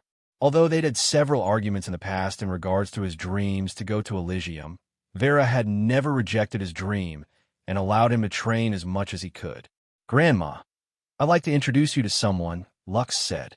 "He is the one that helped cure my body. Don't tell me it's another one of those quack doctors you invited in the past." Vera's face became stern. "How many times have you been conned by people into buying those random potions that only made you sick? Have you not learned your lesson?" Lux coughed lightly because he couldn't refute his grandma's words. In the past, he had bought some shady, strengthening tonics from the merchants that passed through their stronghold. Although these tonics looked good on the outside, their effects were horrible, causing Lux to suffer from rashes or fever for a few days. "Don't worry, Grandma. This time it's not a quack." Lux patted his chest with confidence. "In fact, he also came here to personally talk to you." "He wanted to talk to me?" Vera frowned. "Where is he?" "In my room." "Lux, did you just invite a random stranger inside our house while I was away?" Vera's steady gaze made Lux feel like he was suffering from constipation. However, he gritted his teeth in order to take control of the situation. "Grandma, let me just introduce him to you first," Lux said. "If he's really a suspicious quack, feel free to whack his head silly." Vera reluctantly nodded her head and made a gesture for Lux to fetch the person that healed his body. She had already decided that if the quack was planning to hurt her grandson, she would strangle him and feed his body to the crocodiles in the river. A few minutes later, a child, who seemed to be around 12 years old, followed behind Lux with a smile. Vera was surprised because she didn't expect that the person that Lux was talking about was actually a boy younger than him. Suddenly, Vera's expression became serious as she stared at the young boy with dark blue hair and gray eyes. She was a warrior, so it was fairly easy for her to notice even the smallest of things when it came to people. The first thing that alarmed her was that she couldn't sense the blue-haired boy's presence. It was as if the one following Lux was not a person, but just a passing breeze. The second thing she noticed were the boy's eyes. Those eyes didn't belong to someone young, but a wise person that seemed to have lived for many years. A high ranker? Vera thought as she extended her senses towards the boy who was now sitting in front of her. "Good day. My name is Ariel, and I am the one that helped Lux fix his body," Ariel said with a smile. "Before anything else, I would just like to say that I am no quack doctor. Lux is already healed, and although his body still hasn't reached the standards to enter Elysium, it is no longer burdened by its past weakness. If he trains properly, then going to the newbie area will not be an issue." "Are you a ranker?" Vera asked. "What is your rank?" Ariel blinked once then twice before realization hit him. "Well, I'm not really a ranker," Ariel replied. "But if it will make you feel any better, you can think of me as one." Vera narrowed her eyes. She didn't believe that someone like Ariel would randomly choose to help someone. There was no free lunch in this world, and she was sure that the blue-haired boy had some hidden agenda. "Lux must have something he wants," Vera thought. "I better get rid of him before he can do something to my grandson." "Such scary thoughts," Ariel commented with a smile. "I swear by my name that I have no evil intentions in regards to Lux. If I planned something so sinister, I would not have gone out of my way to meet with you, right?" Vera's pupils shrank when she realized that the other person could read her thoughts. This was not the first time she had met someone with this ability. She had her fair share of fighting against these kinds of people in Solais and Elysium. The one thing that they all had in common was that all of them were troublesome opponents. Please, can't we have a proper discussion without you thinking of ways to kill me? Ariel said with a bitter smile. I came here to tell you that I will take Lux to Elysium with me and train him for a year. After that, he will take the test here in the Wildguard stronghold, so he can join your faction inside Elysium. Take him to Elysium? Vera raised an eyebrow. You're already a ranker. You can't possibly enter the newbie area. Ariel briefly nodded his head in agreement.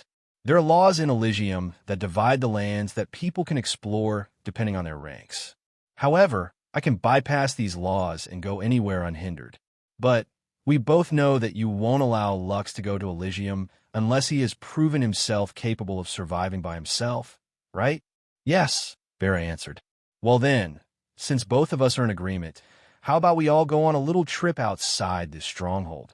Ariel proposed. That way, you will be able to see with your own eyes if your beloved grandson had the qualifications to go to Elysium or not. Vera didn't reply right away. Instead, she looked at her grandson who was giving her a pleading gaze.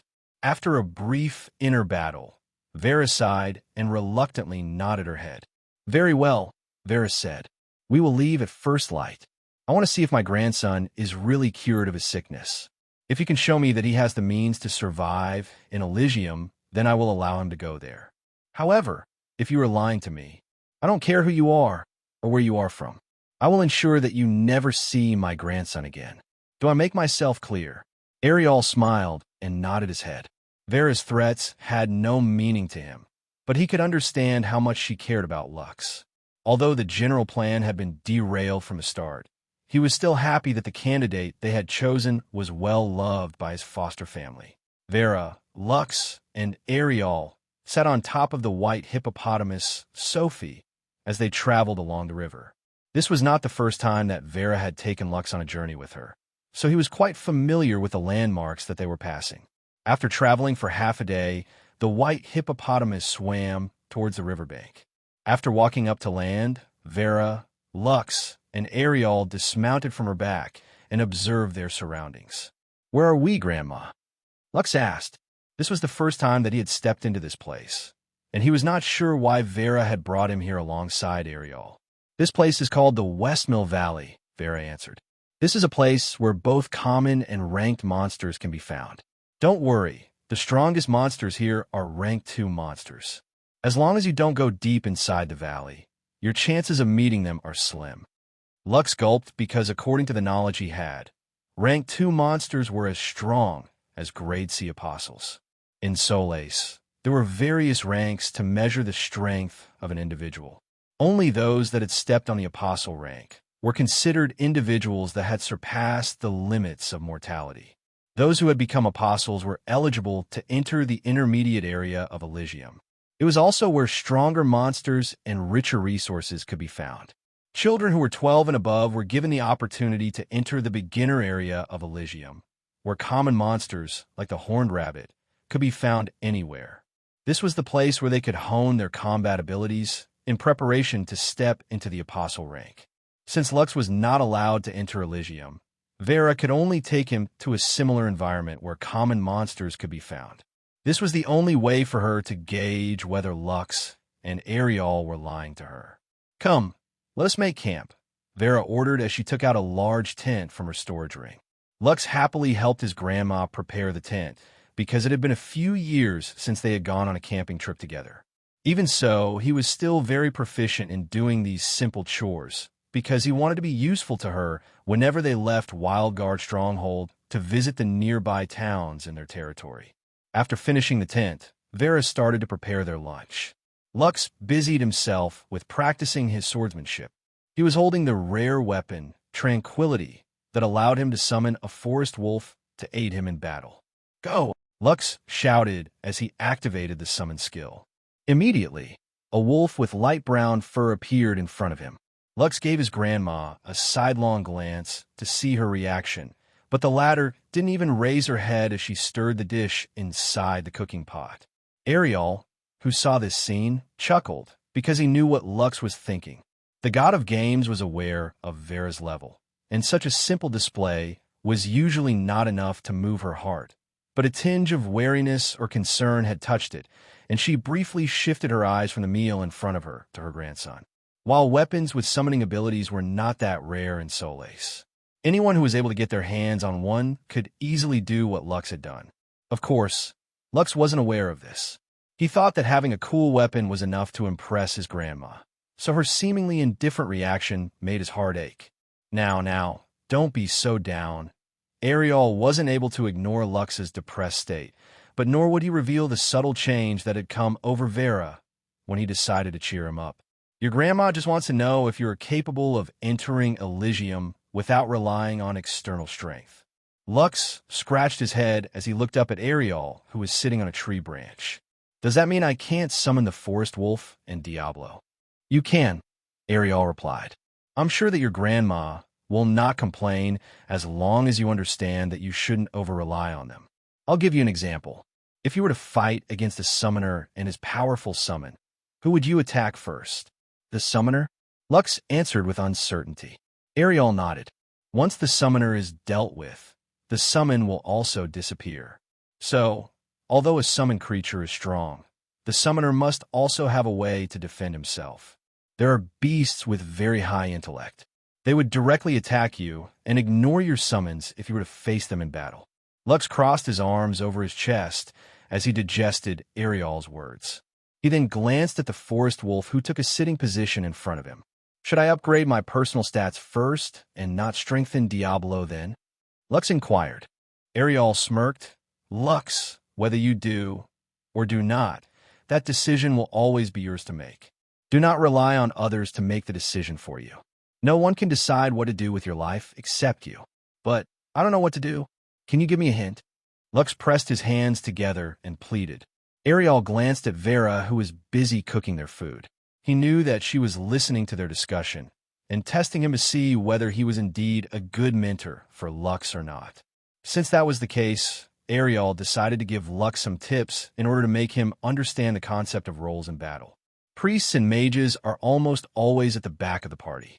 Swordsmen, defenders, and close combat professions will always be at the front.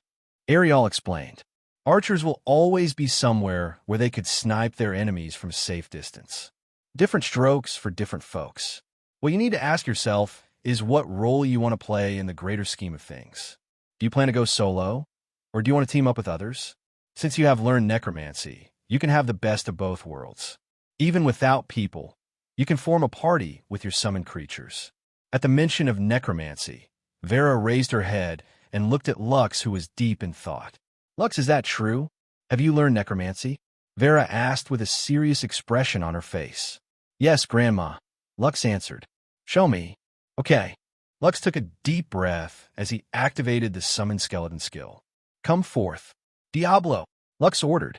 A magic circle materialized on the ground in front of him. A second later, a white skeleton with a black flame mark on its head appeared holding a bone sword in its hand. Vera frowned because she knew that her grandson didn't have this kind of necromantic ability in the past. In fact, she had been paying close attention, and the boy hadn't shown anything that said he would have this kind of ability today. She was finding it hard to believe how her grandson, who always fainted during critical moments, could have learned necromancy without her knowing it. As Vera appraised the white skeleton, her eyes widened in shock when she noticed something that only experts like her could see at a glance. A named creature. Vera hurriedly approached the skeleton. She then closely appraised it to ensure that her eyes were not deceiving her. How can this be? Vera asked in confusion. How can you have a named creature in your current state? Is this your doing? She finished, turning to face Ariel, who was still seated on the tree branch. I only gave him the means, Ariel replied. The one that made the choice for his first skeleton to be named was Lux. Vera was aware of how powerful a named creature could be. Unlike other creatures, a named creature could grow strong at a faster rate than others. Also, it possessed unique abilities that set them apart from normal creatures. What do you think, Grandma? Lux patted his chest. Don't you think that I have what it takes to enter Elysium now? Vera glanced at Diablo before shifting her gaze to her grandson. She admitted that having a named creature would greatly help Lux in the long run. But the problem was a short-term progression. Only if you don't faint in battle. Vera ruffled Lux's hair fondly. If you faint, no matter how strong your summon is, it will just disappear into thin air. Don't worry, Grandma. I will not faint anymore. We'll see about that. Ariel smiled as he watched the playful banter of the grandmother and grandson pair.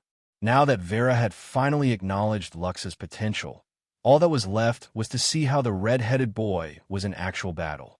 As long as Lux passed his grandma's test, the god of games was sure that Vera would give Lux her full support and permit him to enter the beginner's area, using the back door that Ariel had prepared for him.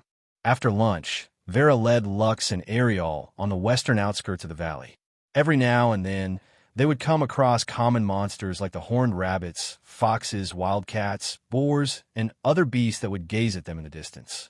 Although some of these creatures were aggressive by nature, Vera's presence, as well as that of the white hippopotamus, Sophie, who had shrunk its size to 1/2 meter tall and 1 meter long, made them feel threatened. After walking for an hour, they finally arrived at their destination. Lux frowned because he could hear grunts, screams, and howls coming from the trees in front of them. In fact, some of the trees were even shaking because their residents had been alerted of their presence.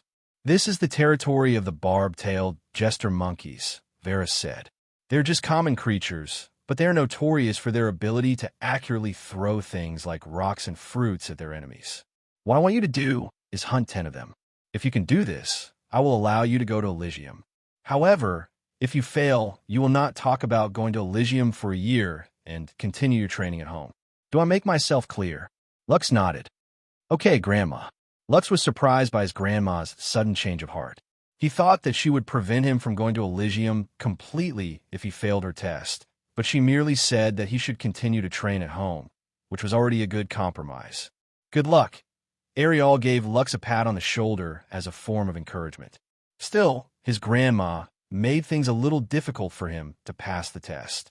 Although it is not impossible, Lux has to be resourceful if he wants to clear this trial. "Don't worry," Lux said with a smile. "I got this." Lux took a deep breath before taking a step forward.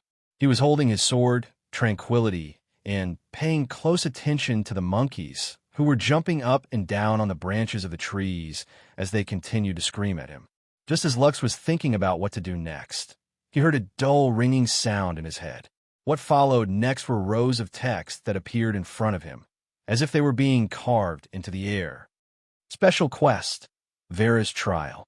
Your grandmother asked you to defeat 10 barb-tailed jester monkeys in order to gain her permission to enter Elysium.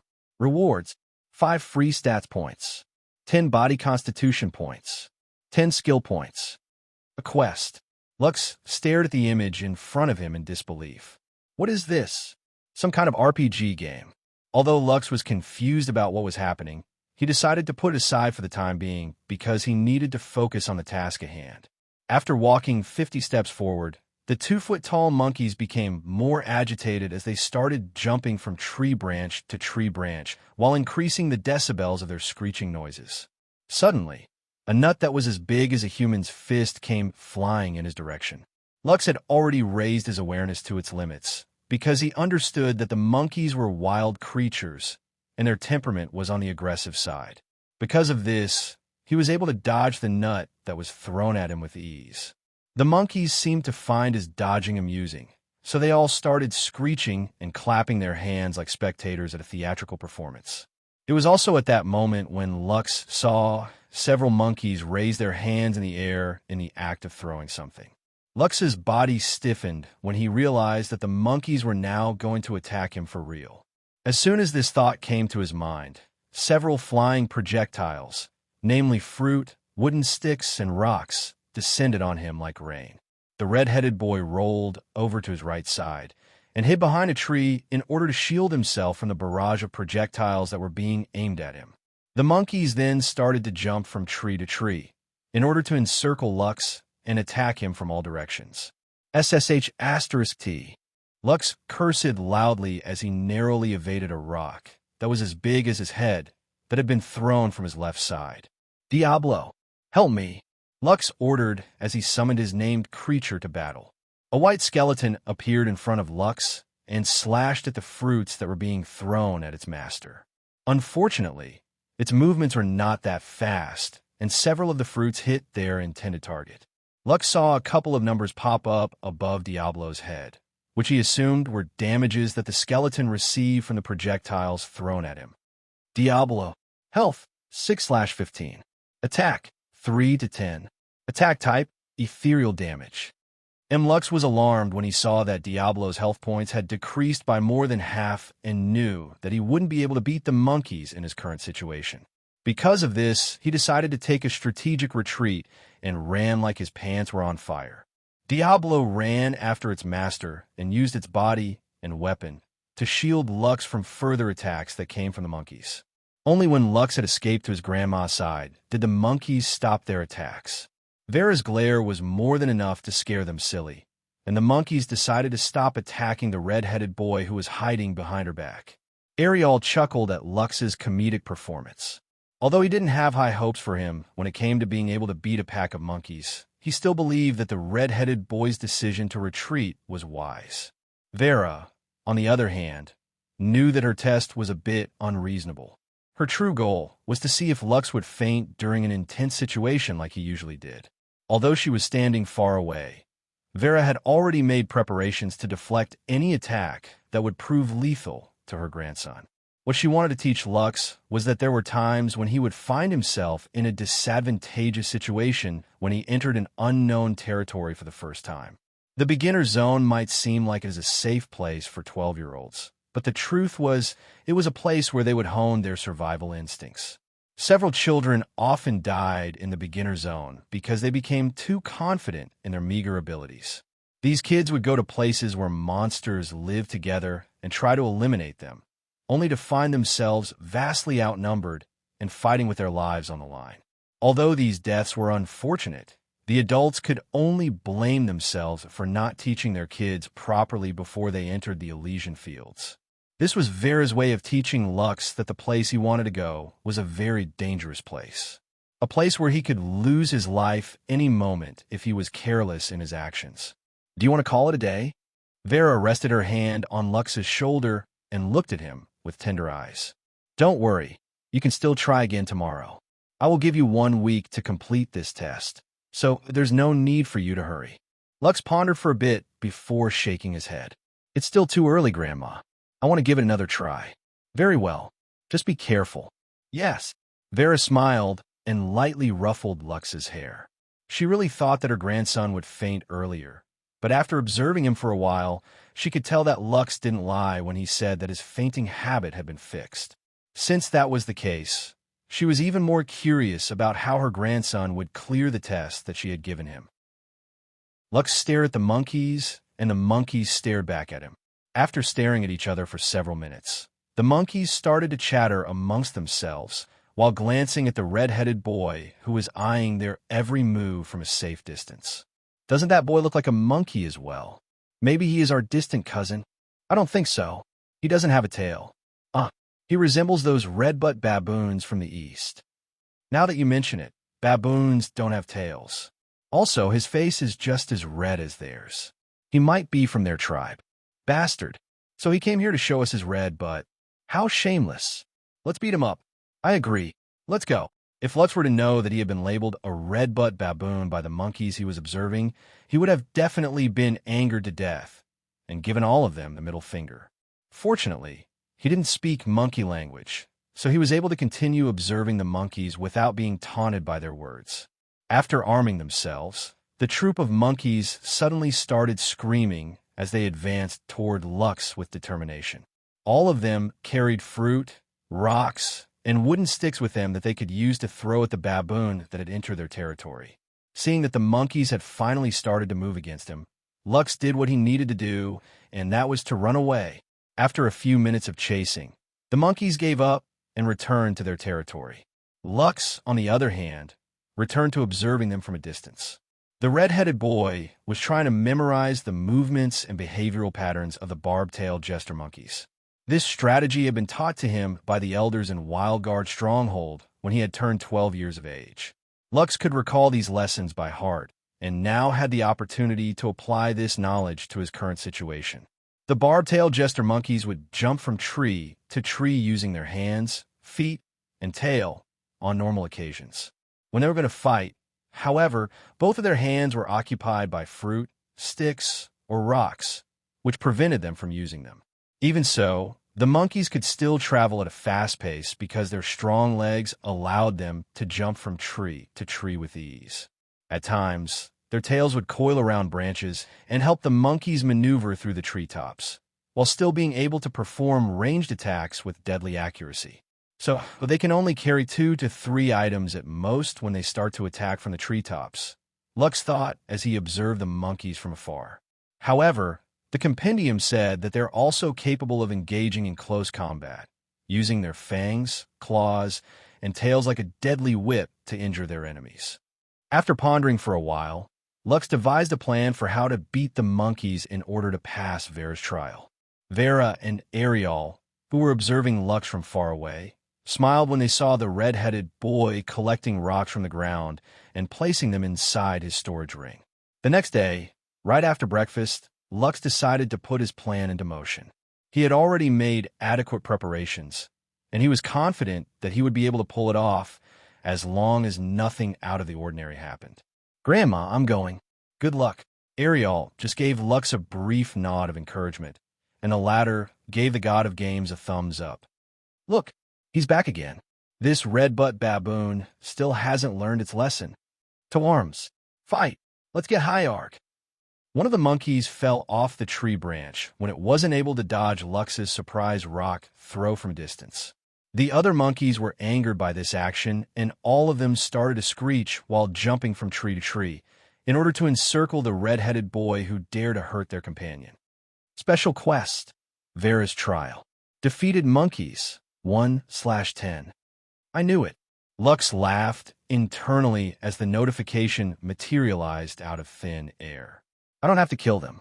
Incapacitating them also counts as a defeat. Lux dodged the attacks that he could and used the trees as shield for those that he couldn't.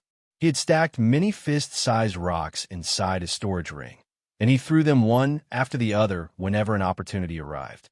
The monkeys might be proficient in the art of throwing things, but Lux wasn't a pushover either. After not being able to practice with weapons, due to his fainting condition, the red-headed boy spent his spare time throwing rocks at wooden targets as a means to pass the time. As a half-elf, he was blessed with a natural affinity when it came to using ranged weapons and projectiles. After practicing rock throwing for nearly 4 years, Lux's proficiency in throwing things surpassed even that of the barb-tailed jester monkeys. It didn't take long before the monkeys realized that the boy that they had bullied yesterday had become a changed man overnight. 6 of their members had already fallen prey to his rock throwing and were now squirming on the ground in pain. After emptying their hands of things to throw, the monkeys then decided to take things up close and personal. As Lux was defending himself from the ranged attacks that were coming from the front, 3 monkeys had snuck behind his back with bloodshot eyes.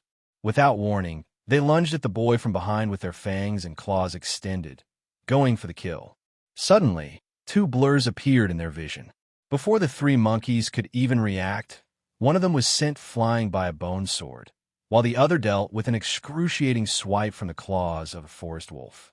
It was only a short exchange, but both monkeys suffered from serious injuries.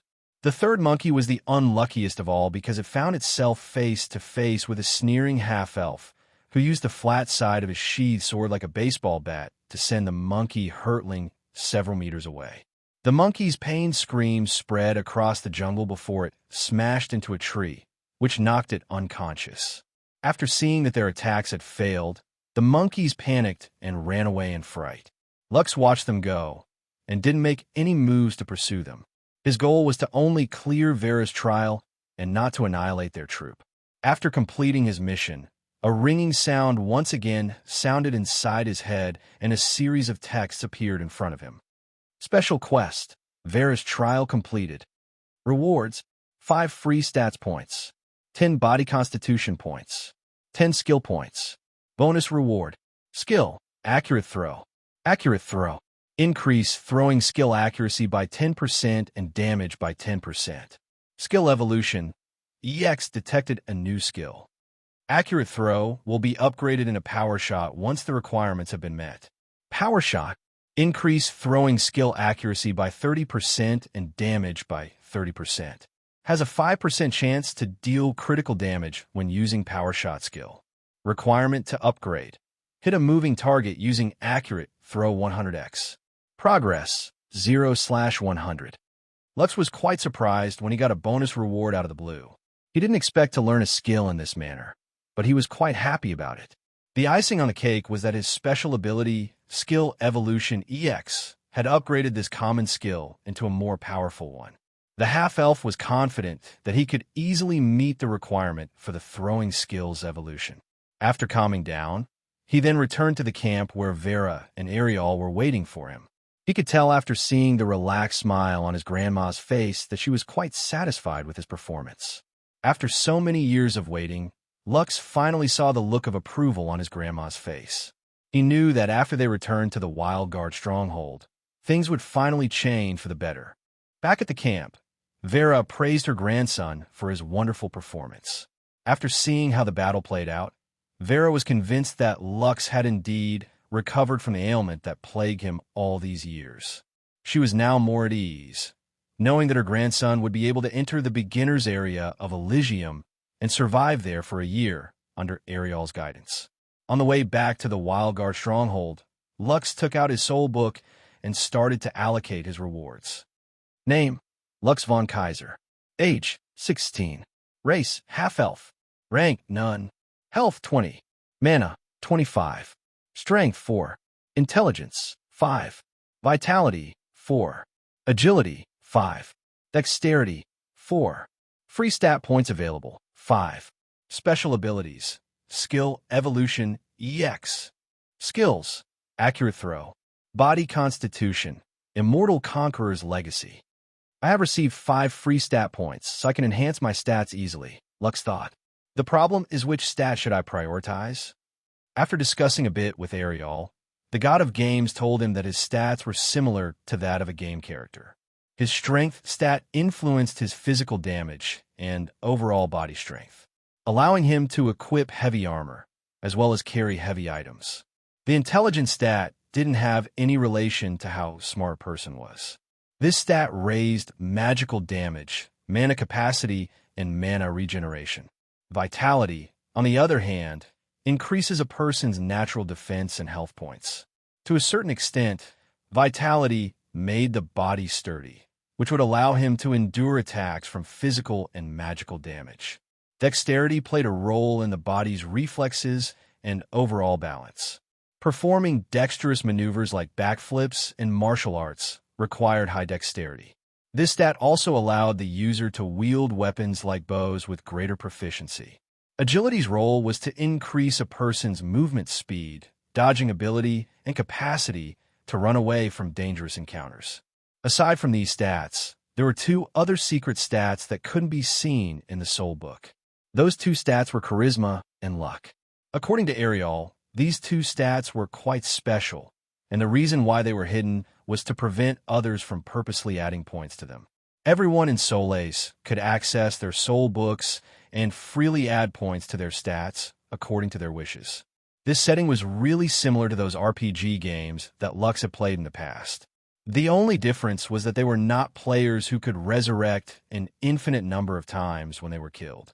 One mistake, and it was a permanent game over for all of them. I can either fight alongside my summons or support them from the rear, Lux thought. However, if given the choice, I would like to become strong enough to protect myself. So even if I get attacked, I can still give my attackers a nasty surprise. After careful considerations, Lux decided to take a more balanced approach on things. Health: 25. Mana: 25. Strength: 6. Intelligence: 5. Vitality: 5. Agility: 6. Dexterity: 5. Lux added 2 points to strength, 1 point to vitality, 1 point to agility, and 1 point to dexterity. The red-headed boy immediately felt the effects in his body, and it almost made him cry in happiness. For the past 4 years, his stats hadn't improved one bit. Even the 12-year-olds in Wild Guard Stronghold were stronger than him when it came to physical and magical strength. Now for the other rewards. Lux checked the extra rewards that he received after clearing his trial. 10 body constitution points. 10 skill points. The 10 body constitution should have been automatically added to my immortal conqueror's legacy, Lux thought as he went to his body constitution tab. Just as he expected, the progress bar had increased by 10 points, which put his mind at ease. Immortal Conqueror's Legacy. Rating F. Progress. 11 out of 100. Conquest is not all about claiming lands and expanding your domain. True conquest is conquering the hearts of people. Once you gain their loyalty, the path to dominion will open its doors for you. Abilities none. Note, upgrading your special constitution will allow you to unlock its abilities. As for skill points, Lux opened the Skills tab, and several options appeared in front of him. In the Skill tab, he saw the Summoning Skeleton and Summon Diablo options. Both of their progress ratings were at 0, but for Lux, this was an easy choice to make. Let's go with quality over quantity, Lux thought as he added the 10 skill points to Summon Diablo. Immediately, the progression bar on his named summon increased by 10 points. Diablo, finally a worthy opponent. Our battle will be legendary.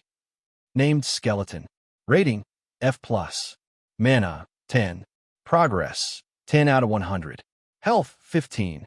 Attack, 3 to 10. Attack type, ethereal damage. Strength, 3. Intelligence, 2. Vitality, 3. Agility, 2. Dexterity, 2. Title, Firstborn. After allocating all of his rewards, Lux unsummoned his skill book and hummed a song. Vera glanced at her happy grandson and was unable to keep herself from smiling. Although she would be a bit lonely when Lux went to Elysium to start his training, she also understood that she couldn't keep him by her side forever. Lux, promise me one thing, Vera said as she gave Lux a light hug. Anything for you, Grandma. Lux replied as he hugged Vera back. Prioritize your safety.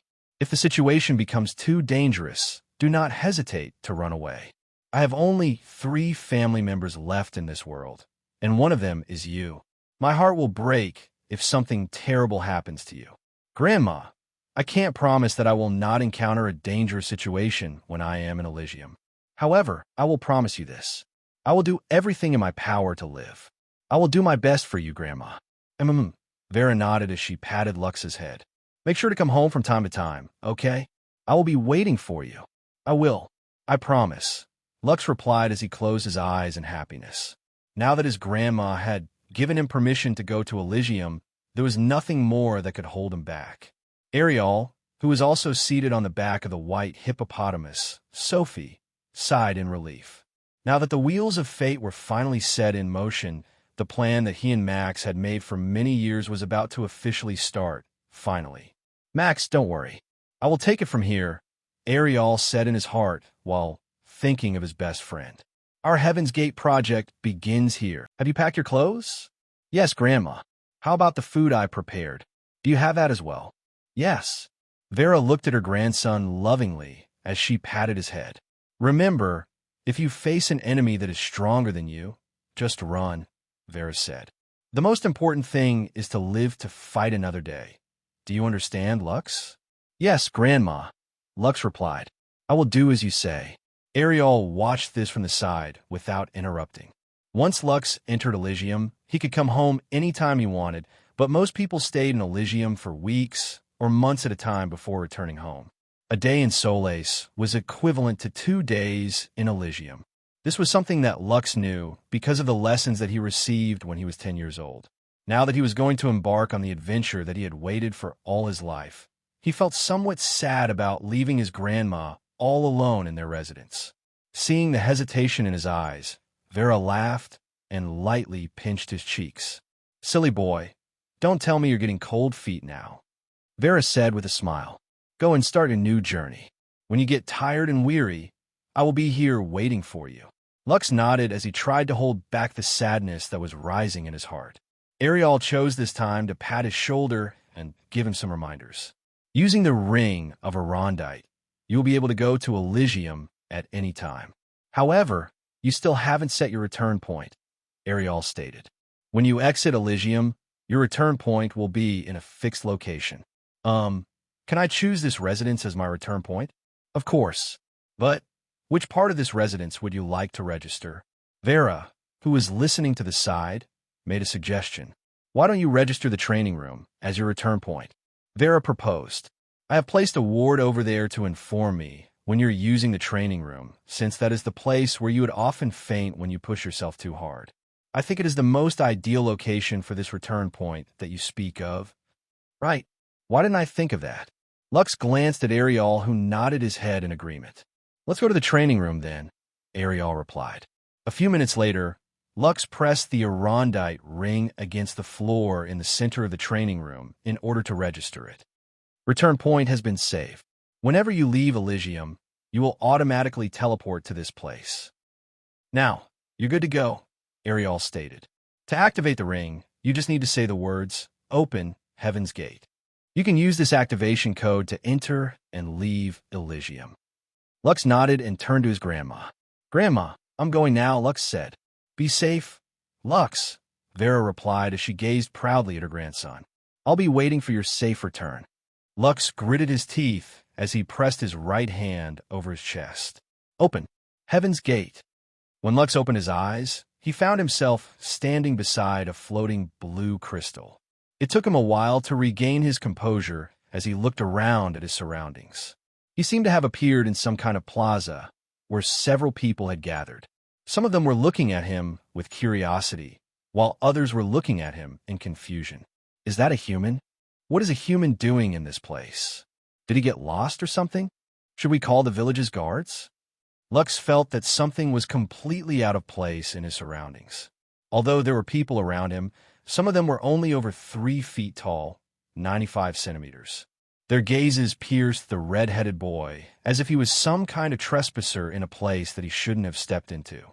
Suddenly, a cute little girl with blonde hair, holding a mace with both hands, approached him. Big brother, are you lost? The blonde girl asked. Are you a human? No, I'm not lost, Lux replied. And I'm a half-elf, so I'm only half human. The little girl's eyes sparkled as she looked at Lux with great interest. A half-elf? This is the first time I've seen a half-elf. Lux crouched down in order to have eye-to-eye contact with the blonde girl who was showing no signs of hostility to him. You haven't seen half-elves before? The blonde girl shook her head. This is dwarven territory. It is very difficult to see other races here. You are the first non-dwarf that has appeared in this territory since Elysium opened. Dwarven territory? Yes. This place is called Leaf Village, one of the beginner areas exclusive to the dwarven race. Lux finally understood why he felt out of place. He now understood why everyone around him was short. So they're dwarves, Lux thought. Did Ariel accidentally make a mistake when he set my coordinates? Lux didn't know if the god of games had purposely sent him to the dwarven lands or not. However, one thing was certain. He was stuck in Leaf Village until he broke through to the apostle grade.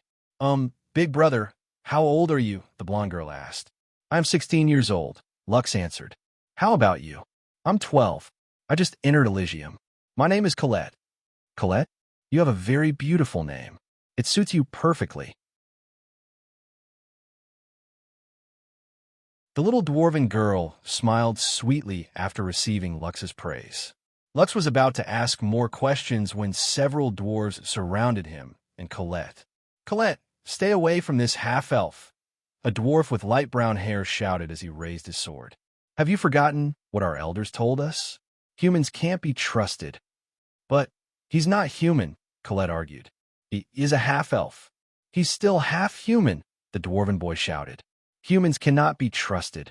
The other dwarven kids also voiced their opinions, which made Colette unable to use reason to calm them down. In the end, Lux could only smile bitterly as he stood up and glanced at Colette, who had a troubled expression on her face. My name is Lux, Lux said. See you around, Colette. Without another word, Lux left the teleportation gate to explore Leaf Village. If possible, he didn't want to start a conflict as soon as he entered Elysium. Since the situation was turning for the worse, he decided to just leave in order to prevent the worst-case scenario from happening. He strolled around Leaf Village and tried to commit its landmarks to memory. Ariel and Vera told him that familiarizing himself with his first village was part of the basics when entering Elysium for the first time. This is really like a game, Lux thought as he visited the weapon shops, armor shops, alchemy shops, potion shops, and general stores that sold miscellaneous items. There were also the blacksmith and merchant guilds that offered repairs, crafting services, and the trading of items. Of course, an RPG game wouldn't be complete without an adventurer's guild that gave quests depending on your rank. Leaf Village wasn't big, so it only took Lux several hours to see everything he needed to see. The people in the village, especially the shopkeepers, watched him vigilantly. However, one kind old lady, named Annie, who sold sweets, told him they shouldn't be too bothered by the unfriendly stares he was getting. People will always be afraid of the unknown, the old lady dwarf said as she poured Lux some tea. You are the first foreigner to come to this place that is not of the dwarven race. It is only natural that people would find you different from us. However, as long as you showed them that you meant them no harm, they will all warm up to you eventually. I'm sure of it. Thank you, Grandma Annie, Lux said with a smile. I will do my best. Grandma Annie smiled back. As long as you understand. After having a talk with Grandma Annie, Lux went to the Adventurers Guild to register himself as an adventurer. The registration itself was quite quick. All he needed to do was drop his blood on a small blank card, and all of his information was registered automatically. Guild card. Name, Lux von Kaiser. Age, 16. Race, half-elf. Rank, none. Registered in Leaf Village. Your registration is complete, Sir Lux.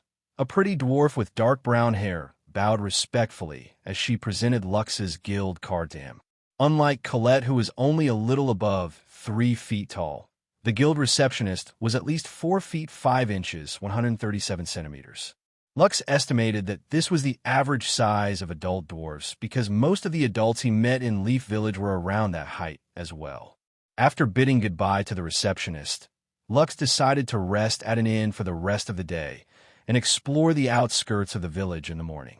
Ariel had told him that he was going to give him a freebie of 100 Elysium copper coins and 2 silver Elysium coins when he arrived in Elysium.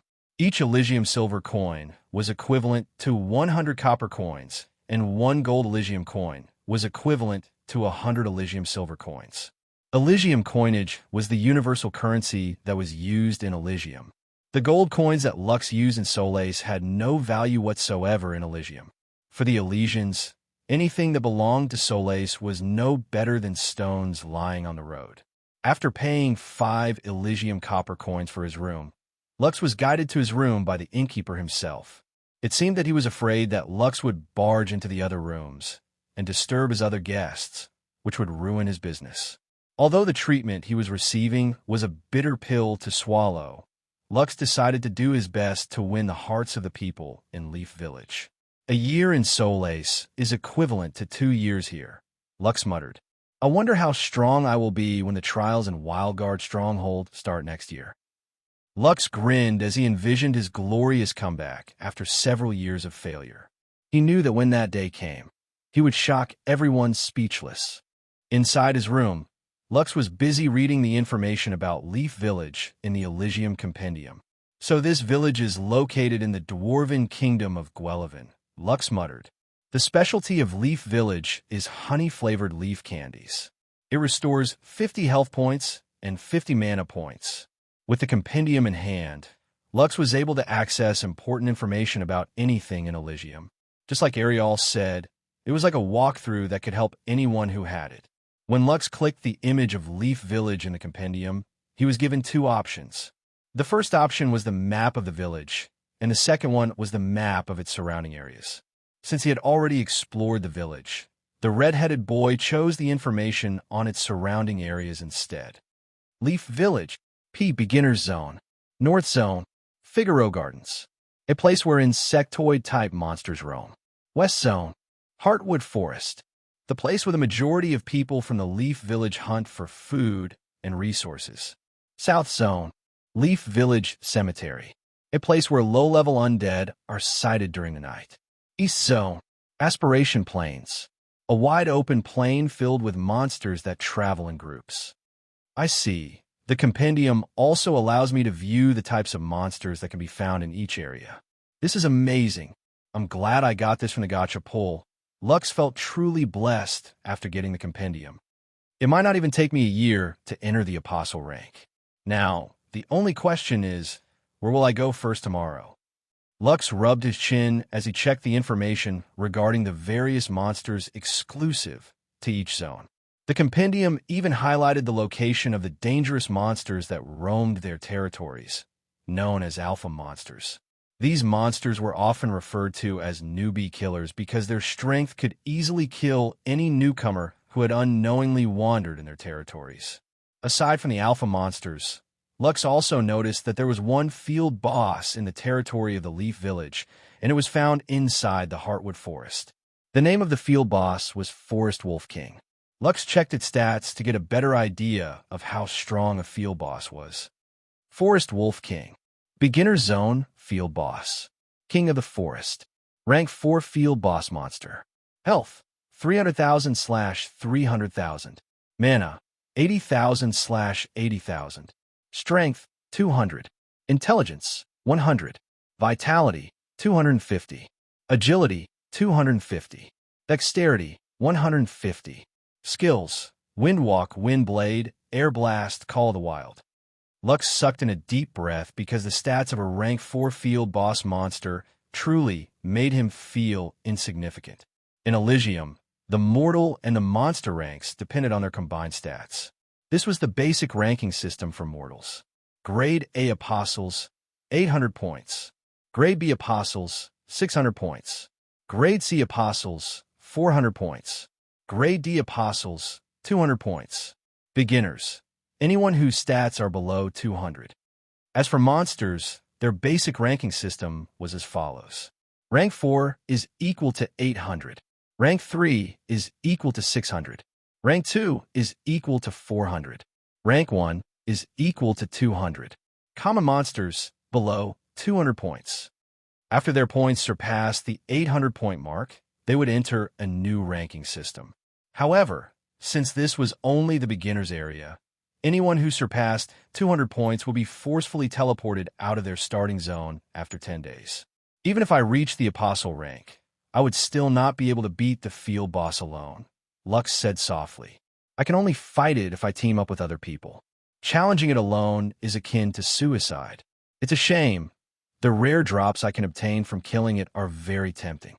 Lux greedily eyed the monster drops of the field boss, which would be enough to last him until he became a Grade C apostle. Still, he knew his capabilities, so he decided to just take things one step at a time. After memorizing the information of all the zones around Leaf Village, Lux finally went to sleep. The next day, Lux stood in front of the bulletin board where all the guild quests were posted. The quest rewards were mostly paid in copper or silver coins. Some of the quests offer low-grade beast cores as rewards, and these were the most popular among the dwarven adventurers who had chosen Leaf Village as their starting area. Big Brother Lux. A cute little dwarf walked towards Lux with a smile. It was none other than Colette who had tried to befriend him a day ago. Good morning, Colette, Lux greeted. Are you here to take some quests as well? Good luck. Lux wanted to talk more, but the glares from the dwarves who accompanied Colette were starting to make him feel uncomfortable. Well, at least they're not shouting at me today, Lux thought as he eyed the little peepsqueaks who seemed to be part of Colette's fans club. The dwarf that had pointed a sword at him yesterday was glaring at him more intensely than the others. It was quite easy to tell that this dwarf was among Colette's top admirers. After eyeing Colette's group of 6, Lux once again shifted his attention to the bulletin board. He was looking for a decent quest to take, but most of the good ones were already taken. The only ones remaining were chores like gathering herbs, helping with village repairs, and escort missions. After pondering for a while, Lux decided to choose the quest to pick the herbs that grew in the Aspiration Plains, located in the east zone of Leaf Village. He had read all about the monsters that could be found in this area, and he deemed that all of them were within his capabilities. After Lux registered the quest with the guild receptionist, he immediately headed to his destination and left through the eastern gate of Leaf Village. After 10 minutes of walking, he arrived in a wide, open plain that extended as far as the eye could see. He could see several monsters grazing on the grasslands, as well as dwarves who were busy completing their own quests. Well then, time to find the Toyama herb, Lux muttered as he walked towards the grassland area. I just hope I finish before lunchtime. 2 hours later, Lux was able to gather 6 out of the 15 Toyama herbs needed to finish his mission. When he was about to get his 7th herb, a horned rabbit jumped out of nowhere and snatched the herb that he was just about to pull out of the ground. Bastard! Lux shouted at the horned rabbit who had already bolted away after snatching his herb. You think I'll let you go that easily? Lux summoned a fist-sized stone from his storage ring and threw it at the fleeing horned rabbit. Accurate throw. The rock flew straight and true, hitting the horned rabbit on its head, dealing 5 damage. Horned rabbits only had 15 hit points, so Lux's single rock throw was enough to lower 1/3 of its health points. The enraged horned rabbit immediately turned back and charged at Lux with a vengeance. That's more like it. Lux summoned his sword, Tranquility, and prepared to fight the rabbit that was now hell-bent to stab him with the horn on its head. Kaiser's sword art first form, Lux said as he thrust his sword forward, piercing the heavens. With one fluid motion, Lux executed the sword thrust that Vera had taught him when he was 10 years old. Tranquility's blade and the horned rabbit's horn collided, spreading a metallic sound in the surroundings. A second later, a pained cry escaped the horned rabbit's lips as it flew several meters away after getting hit by Lux's perfect sword strike. Ding! Repeatable quest activated.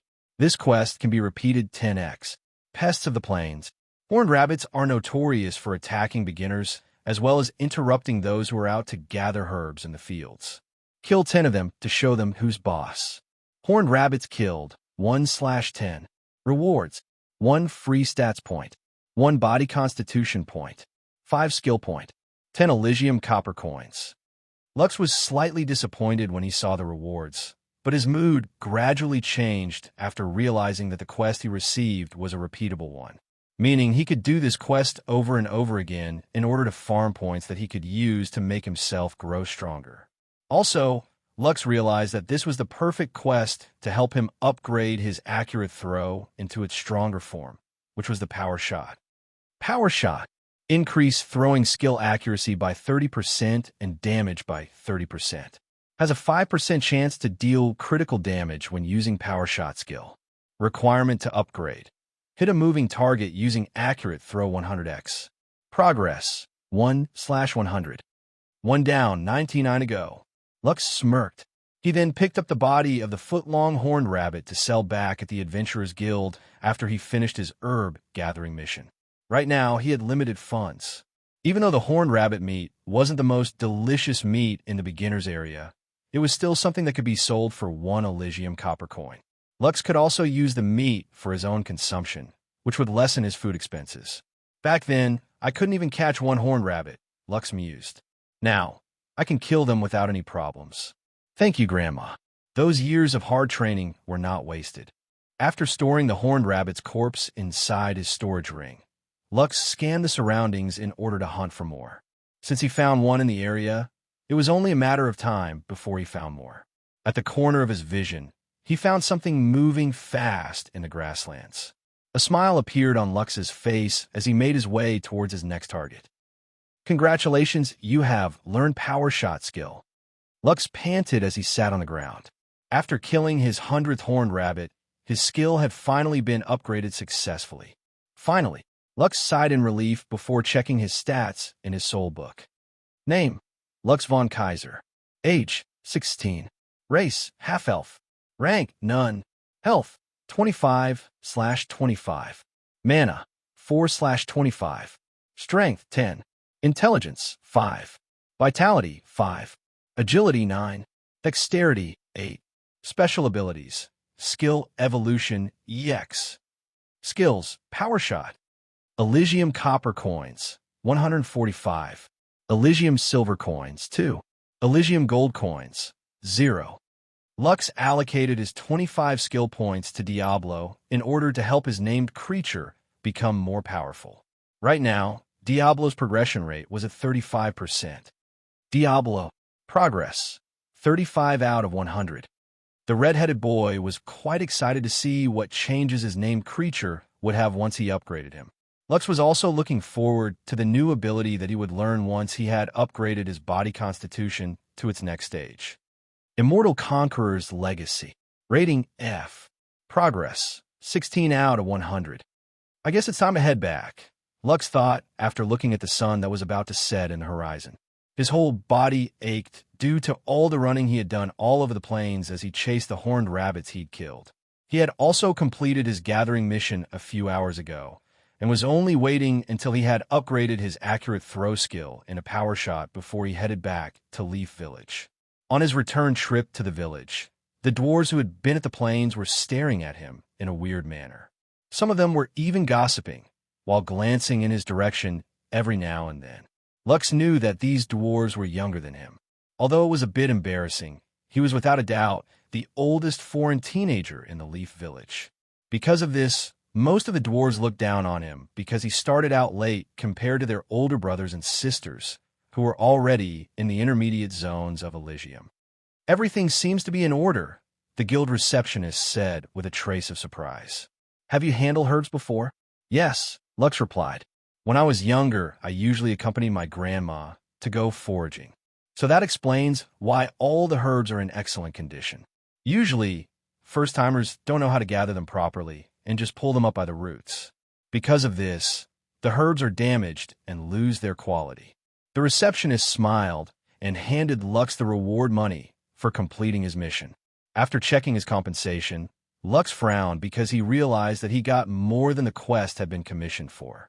The quest rewards should only be 7 copper coins. I have 10 coins here, Lux said as he tried to return the 3 coins that had been overpaid to him, but the guild receptionist only shook her head. Those who commissioned the herb gathering quest explicitly told us to add 3 more copper coins if the herbs that were handed into our care were in excellent condition, the receptionist explained. Don't worry, you're only getting what you deserve. Would you like to reserve the herb gathering quest for tomorrow? I'm sure that our client will have no problems if you are the one who will carry out their mission. Lux pondered a bit before nodding his head in agreement. By the way, do you buy horned rabbit meat here? We do. Depending on the quality of the corpse, we will buy 1 horned rabbit for 1 copper coin, the receptionist replied. But if the corpse is damaged, then the price is halved. Lux nodded his head and took 40 horned rabbit corpses out of his storage ring at the dismantling area of the Adventurers Guild. The corner of the receptionist's lips twitched when she saw the battered corpses in front of her. As she inspected one of the horned rabbits, she noticed that most of them seemed to have been hit by a bludgeon-type attack that damaged their fur and body organs. Although she could understand that horned rabbits were difficult to kill, seeing the bludgeoned corpses in front of her made her feel pity for the so-called pests of the plains. Sorry, but the prices will have to be lowered further due to the quality of these corpses, the guild receptionist said. How about this? We will pay 15 copper coins for these 40 horned rabbits. Will that be fine with you? Lux nodded. Yes. The red-headed boy felt slightly embarrassed because he had gotten carried away when he was hunting the horned rabbits. Instead of giving them a clean death, Lux had smacked their bodies using the fist-sized rocks he collected in order to train his accurate throw skill. Only the first 10 kills were in good condition, so he decided to keep them for himself to use as food rations during his travels. Meat that was stored inside a storage ring didn't rot, so he could be assured that the rabbits would remain fresh even if he carried them around for a long time. After earning an additional 15 copper coins, Lux returned to his inn to rest for the night. The alpha beast of the Plains of Aspiration is the carbuncle, Lux muttered as he opened his Elysium compendium. It is the lord of the horned rabbits. Fortunately, its territory is at the center of the plains, so I don't have to worry about meeting it anytime soon. But, just to be on the safe side, I won't wander too far into the plains tomorrow.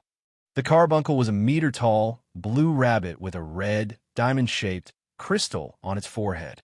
These so-called red diamonds were highly sought out by mages and magic swordsmen because of its ability to amplify magic. However, as an alpha creature, a party of 6, whose members had stepped onto the apostle rank, was needed in order to challenge this quick and nimble beast. Although it was weaker than the field boss, Forest Wolf King, it was without a doubt. Lux was sleeping peacefully when the loud tolling of several bells sounded in the middle of the night. The half-elf opened his eyes and opened the window of his room. He didn't know what was happening, so he decided to take a look outside to get a better understanding of what had caused this commotion so late into the night. It didn't take long for Lux to see several dwarven patrolmen running towards the south gate of the village.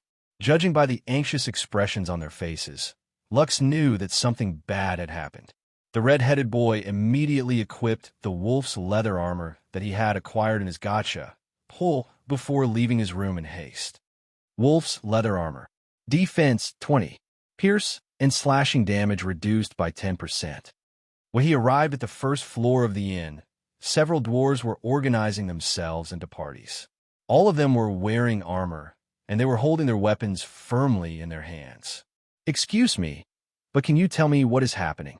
Lux asked the innkeeper who was standing behind the bar and smoking a pipe. The innkeeper took a deep drag of his pipe before answering Lux's question. "Every once in a while, we get monster outbreaks. Right now, we have an undead outbreak, and everyone's gathering at the south gate in order to bolster our village's defenses. Are you planning to participate in the village's defense?" "Yes," Lux replied in a heartbeat. "Although I just arrived here in Leaf Village, I feel that I should do my best in order to protect this place." The innkeeper's gaze softened as he lightly patted Lux's shoulder. "I'll give you something good for breakfast later. Go, but make sure that you don't get yourself killed." Lux nodded with a smile as he headed towards the door. The dwarves heard his discussion with the innkeeper, and they were somewhat impressed by Lux's conviction to help the village in its time of need. "What are you numbskulls dawdling around for?" The innkeeper shouted at the dwarves who were still loitering at the tavern area of the inn. "Are you dwarves, or are you goblins? Are you going to let that half-elf fight alone? If any of you don't want to fight, then you can scram. I don't need useless brats here." The dwarves immediately left the inn because they were afraid that the innkeeper would really throw them out if they didn't participate in the village's defense. When everyone had left, the innkeeper sighed as he looked up at the picture of a teenage dwarf that hung on the wall. "Times like this, I wish you were here, son," the innkeeper said as he sighed a second time. "This place will never be the same without you." As Lux hurried towards the southern gate of Leaf Village, he noticed several dwarves running alongside him. "Big brother Lux." Colette waved her hand as she ran alongside him. "Are you going to participate in the village's defense?" "Yes," Lux replied. "Colette, is it just me, or are you pretty hyped about this thing?" "Of course I am hyped. This is the first time I get to participate in a village's defense. My pa and ma usually forbid me from doing dangerous things like this, but now I am here in Elysium. They won't be able to stop me. Just do things in moderation, okay?" After having some small talk with Lux, Colette increased her running speed and left Lux behind. The half-elf had a dumbfounded expression on his face as he looked at the speedy little dwarf who was already 50 meters ahead of him. "She sure runs fast," Lux mused. "I didn't expect dwarves to run this fast." A few minutes later, Lux arrived at the south gate, which had been shut tight. Several dwarven patrol guards could be seen standing on the ramparts, holding crossbows in their hands. Colette and her party had also gathered on one side of the protective wall, just beside the entrance, and were looking at something in the distance. Lux didn't waste any time and also climbed the ramparts to see what kind of enemies they were fighting against. As soon as he stood on top of the village's protective walls, his expression immediately became grim as he saw a countless number of skeletons and zombies walking shakily towards Leaf Village. "This is a monster outbreak." Lux frowned. He was not unfamiliar with a monster outbreak because Wildguard Stronghold had experienced them as well in the past. However, the children would always be gathered into the underground shelter of the stronghold, preventing them from participating in or observing the battle. Now that Lux was facing a monster outbreak in Elysium, he now understood why the adults chose to safeguard the children, instead of letting them participate in a battle of this magnitude. Grandma always participated in the defense against monster outbreaks, Lux thought as he clenched his fist to shake away the fear that was starting to take hold of his body. "It's fine. As long as I stay here on the ramparts, I will be fine. The village's guards are here, so I'm sure that they will be able to handle the rest." Lux tried to assure himself that everything was going to be fine, but the wild beating of his heart and the pounding in his ears prevented him from being able to calm his senses. It was at that moment when he felt a small hand hold his own. "Don't worry, big brother. I will protect you," Colette said with a big smile on her face. "Those skeletons and zombies are nothing. I can beat them with ease." She noticed that Lux's expression was turning pale, so she decided to tell him the words that her sister always said to her whenever they were up against a dangerous situation. Lux snapped out of his daze as he looked at the smiling little girl who was holding his right hand. Get a grip, Lux." Lux berated himself internally. "I'm the oldest here. I should be the one protecting these kids. Grandma would definitely feel sad if she found out that I was hiding under the skirt of a girl that is younger than me by 4 years." Lux lightly squeezed Colette's little hand as he gazed at the undead swarm that was only a few hundred meters away from the walls of the village. "You don't need to protect me," Lux said with a smile. "I'm not afraid of these weak skeletons and zombies. Heck, I can even summon a skeleton of my own. Do you want to see? Really? You can summon a skeleton? Of course I can. Just watch me. Come forth, Diablo." Immediately, a white skeleton appeared in front of Lux.